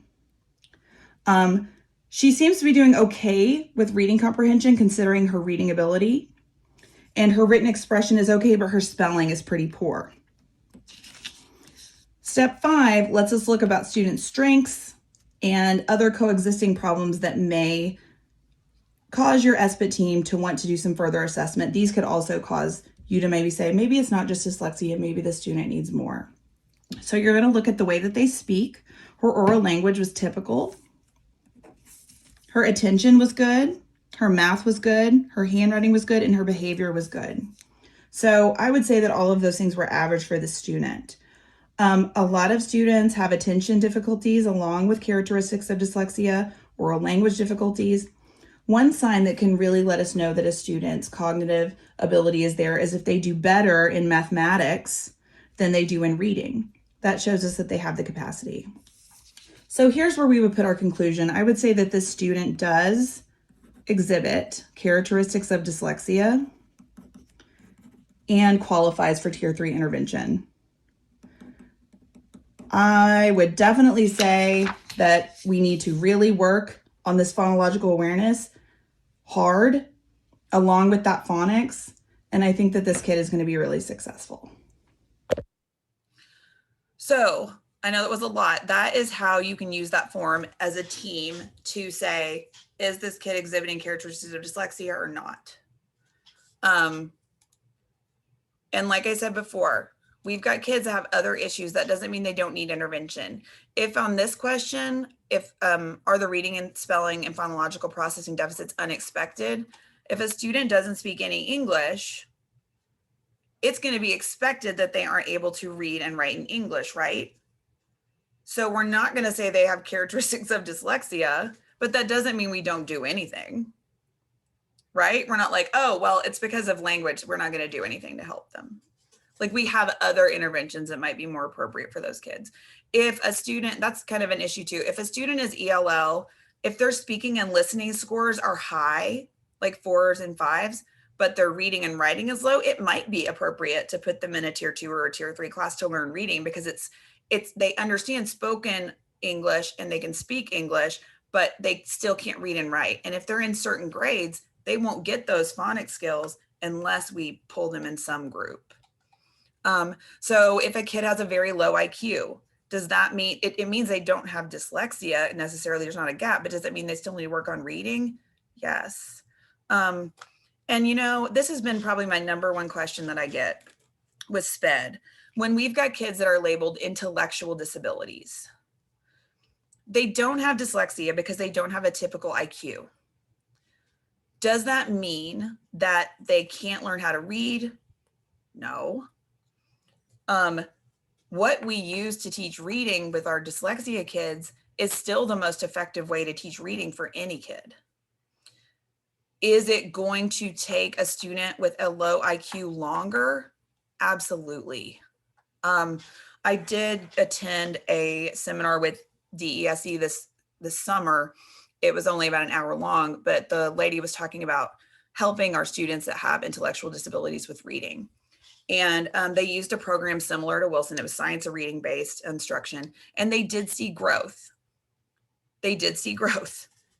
Now, these students took about 3 years to get to a first grade level, but a first grade level is better than nothing. And it just took a lot of work. And so I think a lot of times, especially when our kids move a lot, sometimes we think, I don't know what to do. Or maybe you think, oh, I didn't see any growth. You know, I saw this much growth and they were with me for this long. But just understanding that with those kiddos, you're going to have to be patient. You're going to have to, it's going to take longer. And to be honest, can I put 6 kids in a group? Yes, I can. If I have 6 kids with intellectual disabilities in one group, it's already going to take a long time, right? It's going to take even longer if I'm trying to do them all at once. It's so difficult because the reality is that students with more severe deficits probably need a higher intensity and a higher duration of instruction. But right now, we don't even have enough people to do the things that we're required to do by federal law anyway with special education. We just have a shortage everywhere for special ed teachers. And so it's just really hard because in a perfect world, I wish we could do one-on-one with every kid, you know, but because we can have 6, because we can have 180 minutes a week and be considered fidelity, a lot of times that's all that we can do. And that just means it's going to take us even longer to get where we need to with some of our students because they do need more. And maybe we'll get to a point one day where we really can do that. I wish we could do it today. And it's not fair. It's not fair to you guys. It's not fair to the kids either. And then just trying to group is hard too, because if you've got 6 kids, the chances that they're all exactly in the same place, you know, it's probably not happening. But we're doing a lot better than we were, and we've made a ton of growth already in that area. So I think that we're moving towards where we need to be. So this is really how you determine if a kid's exhibiting characteristics of dyslexia. And the kids that do say yes, yes, yes, the law says that they're entitled to intervention. So then what do we do? I did all these slides, and then I was like, why didn't I just show them that video? Because this is like a lot. We're going to skip to, we're actually not going to do that part right now. I did want to show you this slide real quick. I didn't understand this for a long time. Phonological processing includes rapid naming.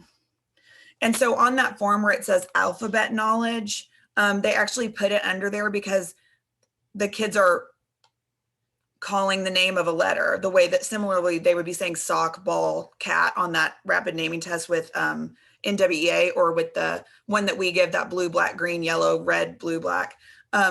And so that is listed under there too. And I've actually seen a few kids, I haven't seen this very often, but I have seen some kids who this is the only flag that they have in phonological awareness.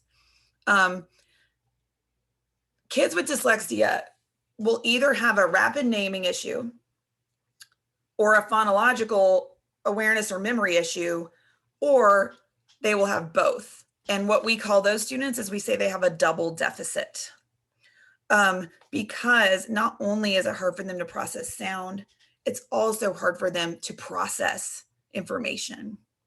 And so when they've got both, it's much harder to remediate than when they just have one or the other.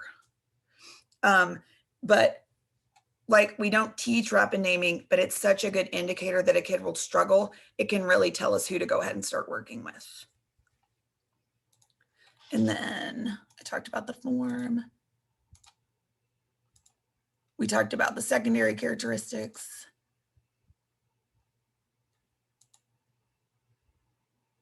Let me show you that parent survey. Well, the parent survey is where we're going to get the information to fill out that bottom thing about oral language, attention, math. We can ask mom and dad questions about that. And so what do we do if we decide that the kid is? Then what, right? That's the next step. So if we say that the kid does have characteristics, the law says they should be provided intervention. Tier 3. The only one that the state considers dyslexia intervention is tier 3. And that's very confusing because we do Just Words and we do WRS, and I usually handle both of those programs, but the only one that the state is tracking is tier 3. The parent really needs to be, well, first of all, the student needs to be assigned to an appropriate tier 3 group or class, because a lot of times what will even happen, I know that our school psychs, Ms. Rogers can probably tell you, sometimes they would do a level 2 screener on a kid and they would say, yes, this kid has got a problem, but then they were never put in the class because there wasn't that step there. And you know, 504 doesn't do classes. They don't do instruction, they do accommodations. And so it got really iffy. So the next step needs to be that they really need to be assigned to the appropriate group or class. And that's not as big of a deal in elementary because you guys usually make your own schedule and you can kind of figure out where to put the kid. But in our big schools, we've got schools with 2,300 kids, like that kid needs to be assigned somebody. Then we also need to notify the parent. So this does not mean that you have to have the parent come to a meeting. We want to send home the parent packet. We want to send it home so that they know this is what's going on. We don't have to get anything back from a parent to pull a kid. Nothing. We can pull a kid for tier 3 intervention without a signature. The only time that I have to have a signature is if we say the kid needs it and the parent says, I don't want that. Because I need proof that we found out this kid had a problem and why are we not doing anything about it? Like, I need to know why. So we don't have to have a signature. We do have a letter that is in that parent packet that goes home. And It's just, I tried to make it way less scary. Oh my gosh, what have they done to our website? All of my things are redirected. I don't know what that means. Boo. So basically there's this form that says, I tried to make it way less scary. So it's called, oh, well, see, now this isn't even the right one. Y'all, oh my gosh, I have so much work to do. I think I called it reading intervention form. I wonder if these are the right links. Please be right. Let's see, parent interview. And we're gonna do, you don't have to have a form for tier 2. Tier 2 is a part of RTI. I did have principals ask me for one, primarily because they also wanted documentation if a parent refused, because it's a separate class, but you don't have to have that. Here's a parent packet, please work. I don't know why that one worked. And I called it the tier 3 reading intervention parent packet, because when everybody got a packet that said dyslexia, they freaked out. And so it says it in there, but I didn't want them getting scared. This is the parent interview. And I also have a way for them to complete that online. I'm hoping this new data program can help with that, because this is kind of, I'm the only one that can see their answers, and I have to like try to paste them in a weird document for you guys to see, and it's kind of hard, but then I know that it's been done. They can also scan this QR code and do it online. And then it says, upon completion of this form, return to your school's dyslexia contact or your child's classroom teacher to continue the level 1 screening process. So basically, and it's saying that you're saying that's okay. And then if they qualify, I changed it to a reading intervention recommendation form so that it didn't say dyslexia, because we never ever diagnose kids with dyslexia, especially when you're talking about the lower grades. Like if they need tier 3, they need tier 3. I'm not trying to say, you know, they have a learning disability right now. Because if we're doing like the way special ed identifies kids, we're going to wait till they're failing.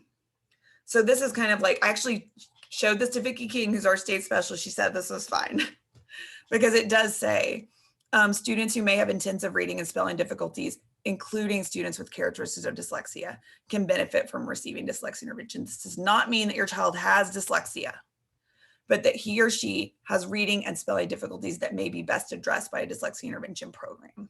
So this is kind of like, I'm trying to make it less scary. I'm including dyslexia on there because we need to, but I don't want all of them like upset or anything. If, you know, we've got testing, we're recommending them, but really the true indicator, hopefully we can remediate that to a point where they don't need additional support. So we're gonna send that home. And like I said, you don't have to get it back, but I probably need to make a form that people can just write the dates that they send stuff home. And that's probably going to be a part of that data dashboard thing, where you can say, I sent this home the way we do in SPED, and say we sent this notice to the parent on this date. Because right now, you know, we just send it home. And then if they say, I never got that, where's my documentation? Okay.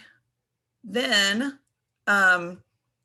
we're going to put the kid in class. And then I put a note here. If the student is in special education, the IEP is enough to notify the parent. Because with an IEP, the parent's coming to the meeting. It's going to be on the IEP. It's going to have something about that on there. And if they were tested by school psych, they're going to have their psych report in there. So we don't necessarily have to get like another letter. Like they're already signing that that's okay. I keep getting out of present mode. Try to wrap this up. Okay, then once a student begins receiving intervention from any teacher, this is all kind of new. The new teacher, whoever that kid's assigned to, needs to create an orange folder for that kid. We used to say that the SPED kids weren't going to have orange folders, but we decided I was missing too many of them. So there would be a kid that was getting intervention and I wouldn't even know it, because it was only in their IEP, and then we wouldn't get them scheduled in the class correctly and all that. So basically, I'm not going to go into too much depth about what's in there. I have orange folders, you can request them, and I did put links about what goes in there and everything. But there's a form called a dyslexia change form that currently you would fill that out, and then you would fill out the CIS form so that I can tag that kid. And And then it's kind of like the purple folders for ELL. If they're in SPED and they're ELL, they're still going to have a purple folder. It's just kind of like a visual that says, this is where it goes. And then when we give the WADE, when we give tests on our own, when we do progress monitoring, we can put that in their orange folder because it's only supposed to be federal paperwork in an IEP folder. And so we can put any progress monitoring or information about that kid in the orange folder. Okay, 504, this is what Ruth was asking about. So if it's determined that a student has functional difficulties in the academic environment due to characteristics of dyslexia, the necessary accommodations or equipment for the student shall be provided under section 504. So if the reading and spelling difficulties are limiting the student's ability to access content and it's limiting one or more major life activities, they probably need a 504 plan. And like I said, if they're reading far below grade level, they're going to struggle with grade level content probably unless they've got accommodations. So a 504 plan should be considered for these students. Special education, this is like the big one. They're not exempt from screening or intervention, but all of our kids in SPED have already had some kind of testing, right, to get put in there. So do we necessarily have to go give all of that testing to determine if they have characteristics? A lot of times we have kids right now in our buildings that have testing information that we could easily use to fill out that profile form and say, yes, they've got characteristics, but we're not using it. And so I've had CBI teachers come up to me and say, can you screen my kids for dyslexia? And I'm like, well, I mean, let's get their folder out and we can look in their folder and see the testing that they've had and kind of already use that. If for some reason the testing isn't in there, the team can fill out some forms and they can say they're going to assess those missing components. But most kids in special education, especially if they already have a reading issue, probably have that kind of testing in their folder. That same form right here, characteristic profile form, can help the team. Then I have this kind of frequently asked questions link in here that tells special ed teachers how to put it on the IEP whenever, depending on the grade level, like it looks like this in SPED track. I've got that link in here. So this is how the SPED department wants it to be scheduled if it's on their IEP. If for some reason the team decides that a kid is in special ed, but they don't need special ed intervention, then it's probably going to be on the special factors page. So there's a page where it says, are there other factors that need consideration? The team would probably say, Ruth will participate in dyslexia intervention in the general education setting. Honestly, guys, for the most part, if the student has an adverse effect and they've already qualified for special education, they're probably going to need a slower pace. And if we're already pulling that kid for reading goals, we should be working on what they need. So it doesn't make a lot of sense to me to pull that kid out for special ed for reading and not work on that. Times when a kid might be better served in gen ed, say this kid is way above everybody else and they're indirect only or something, and you're trying to group them and you don't have a special ed group that fits them, then you might need to go to gen ed. But for the most part, I would say if they've already demonstrated that they're that far behind, they should probably get it with the other special ed students. It just makes more sense. So that is in there. Oh, and also a lot of times when you're looking in special ed folders, kids that are labeled SLD basic reading and or reading fluency, that's the same thing as saying dyslexia. They've already been tested. They've already qualified. It's just a different way to say it. So you don't need to test them again. And then right now you can only have one handicapping condition. So we've got kids that have like more than one, right? But it's only going to list one in their IEP. So if it says OHI or SLI, a lot of times those kids also struggle with basic reading and phonological awareness, because I think 40% of kids with dyslexia also have ADHD. And so sometimes we can't figure out if it's the chicken or the egg. And so like, just if they have a problem with those areas, then we need to teach it. And then SLI is where we put our speech only kids. And a lot of times our speech only kids only see the speech therapist for support. But if you can't understand, or if you have a receptive or an expressive language disorder, that impacts everything. You know, it's funny because sometimes they would say, oh, well, you can't put her in there because she's just speech. And I'm like, she can't read. Like, just because they have a label as speech doesn't mean they don't need that. In fact, my speech kids are typically the hardest ones to remediate, to be honest, because they have a lot of trouble just processing the sounds. This is the big one. What if they've got low cognitive ability? Like I said, if they have a low IQ, when we ask that question, is it unexpected? We're probably going to say, no, it's not unexpected. The kid has an IQ of 50 and they're reading at 50. There's no gap there. But does it mean they don't need instruction in reading? No. They're probably going to move at a slower pace. They're going to need a higher intensity and frequency. But as a disclaimer, all decisions should be made based on the individual needs of the student, and intervention placement is an IEP team decision. Do they need special ed or gen ed? I kind of talked about that already. Sometimes I'll see special ed kids with reading on their IEP put in just words. I just feel like if they are already, they've got an adverse effect, to qualify for special education, you have to be below the 15th percentile anyway in those areas, right? Like, it's probably going to be too fast for them. So I don't usually, I would say it's probably special ed.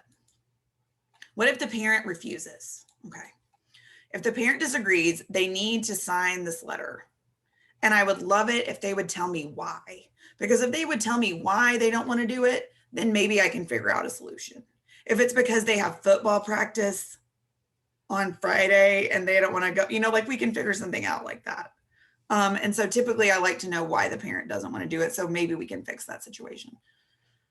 And if, like I said, it's already going to be documented on the IEP. If you take it off of the IEP, please let me know so I can untag that kid, because I'm not going to know if you take it off the IEP if you don't tell me. Okay. This is this new program that is supposed to help us with RTI that I haven't been trained on yet. The state purchased it for all districts in Arkansas. And there's about a 2-minute video here just to kind of show you what we're probably going to be working with. Try online work and project calendars. Unlike traditional calendars, there are a lot of moving parts in education. The environment is always changing. The students are changing, the technology is changing, the world is changing. Being able to understand which student is at risk of failing, disengaging, dropping out, or even becoming a safety threat is impossible to manage without real-time data. There is an expectation that educators know who's at risk at any given time. That expectation is not realistic. To live up to the standard of a world-class education system, educators need help. They need immediate access to accurate, real-time student data that helps them understand the strengths and weaknesses of each student in the current moment. When all the student data is assembled correctly, it tells a complete story with no assumptions. The aha moment for me came during a conversation with Dr. Gray and his leadership team at Jackson Public Schools. His team was frustrated because they had a lot of data, but it was siloed in different systems, like student information systems, assessment programs, learning management platforms, and intervention software. The data took too long to gather, and it was too hard to understand. Matter of fact, his exact challenge was, I don't care if the systems talk to each other, I just want them talking to me in a language I can understand. Reports that take 6 weeks to correlate needed to take 6 seconds. So we got busy building a smart data system that accomplished all these goals. We have great teachers working harder and smarter than ever before in our school districts. They were never designed to deal with students who are bringing this sort of challenge to the school system every day. And that's why it's so important that we start taking basic first steps like Harvey's to help predict those students who need the most help. The district and our team worked together to pull data from every source we could find it. And we presented that data in a digital format that allowed educators and administrators to take immediate action. Educators started saying things like, "This is powerful. We don't have to guess who needs help, and we can react faster to students at risk." The ultimate goal is to educate our students in a safe environment. Our contribution was to make sure that no students slipped through the cracks. So we're not faced with an instance when the leading indicators were there, but no one had access.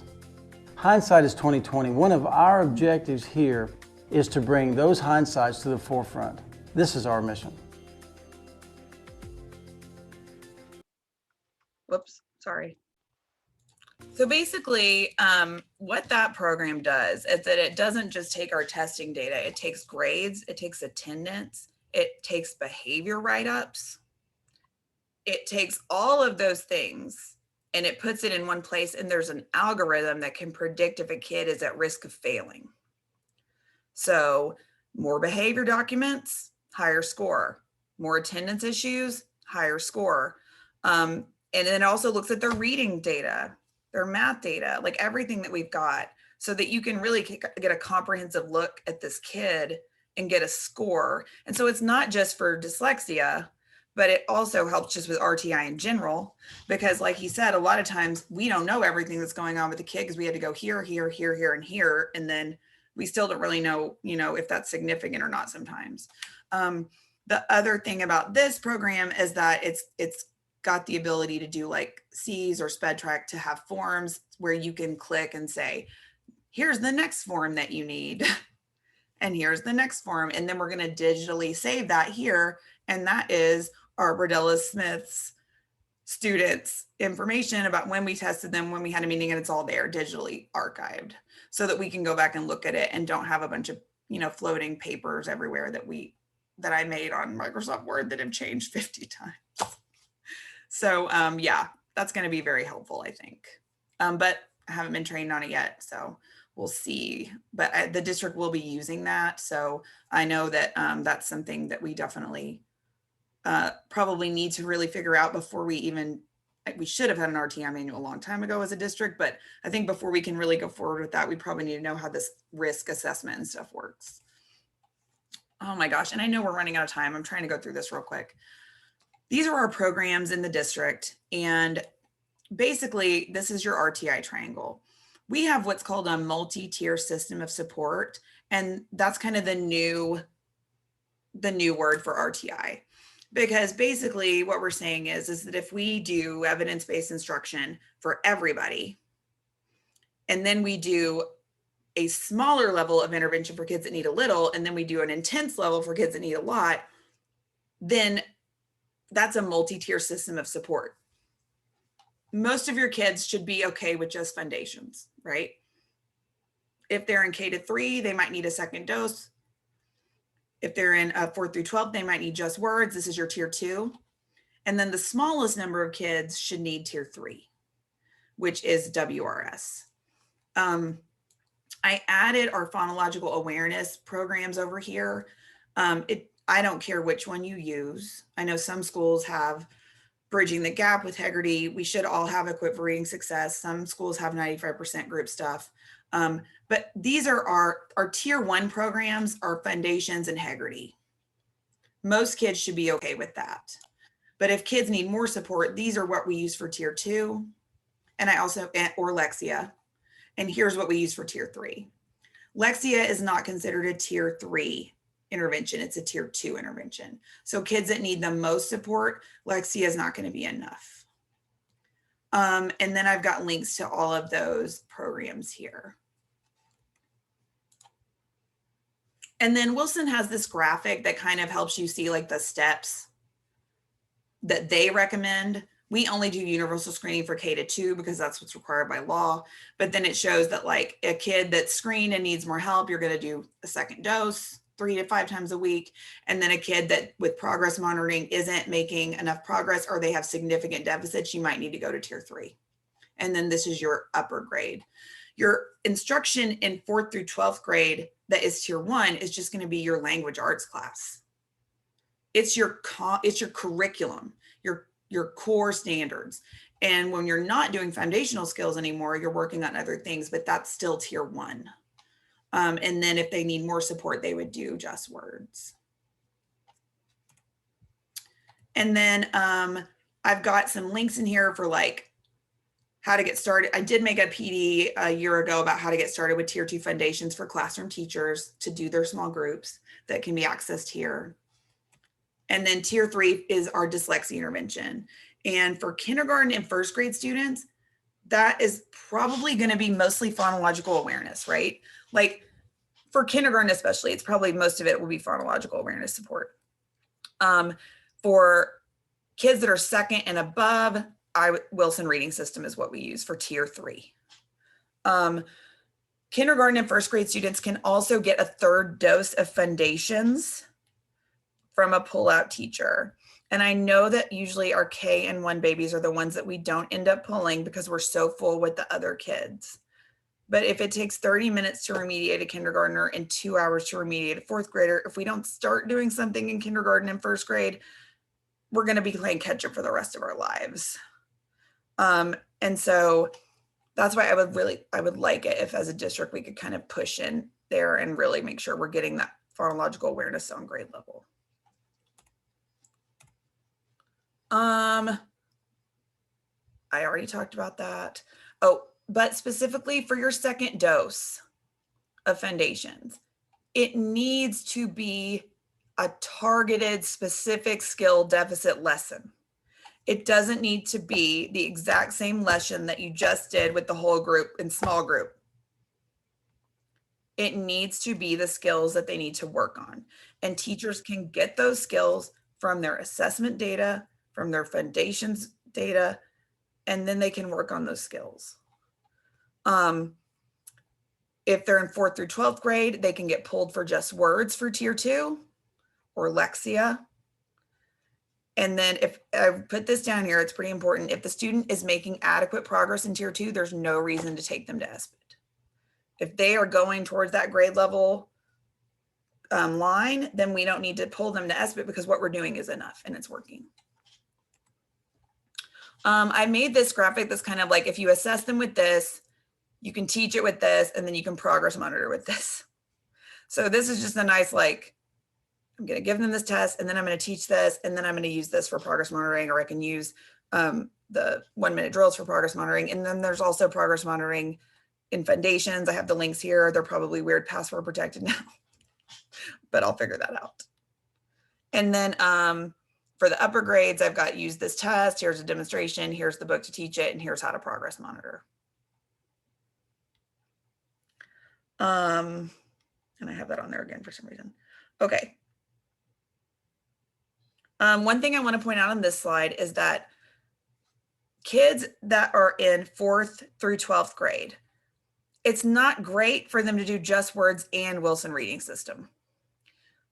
Just words is like Wilson Reading System on hyper speed. So it's the same skills, but it's not taught deeply.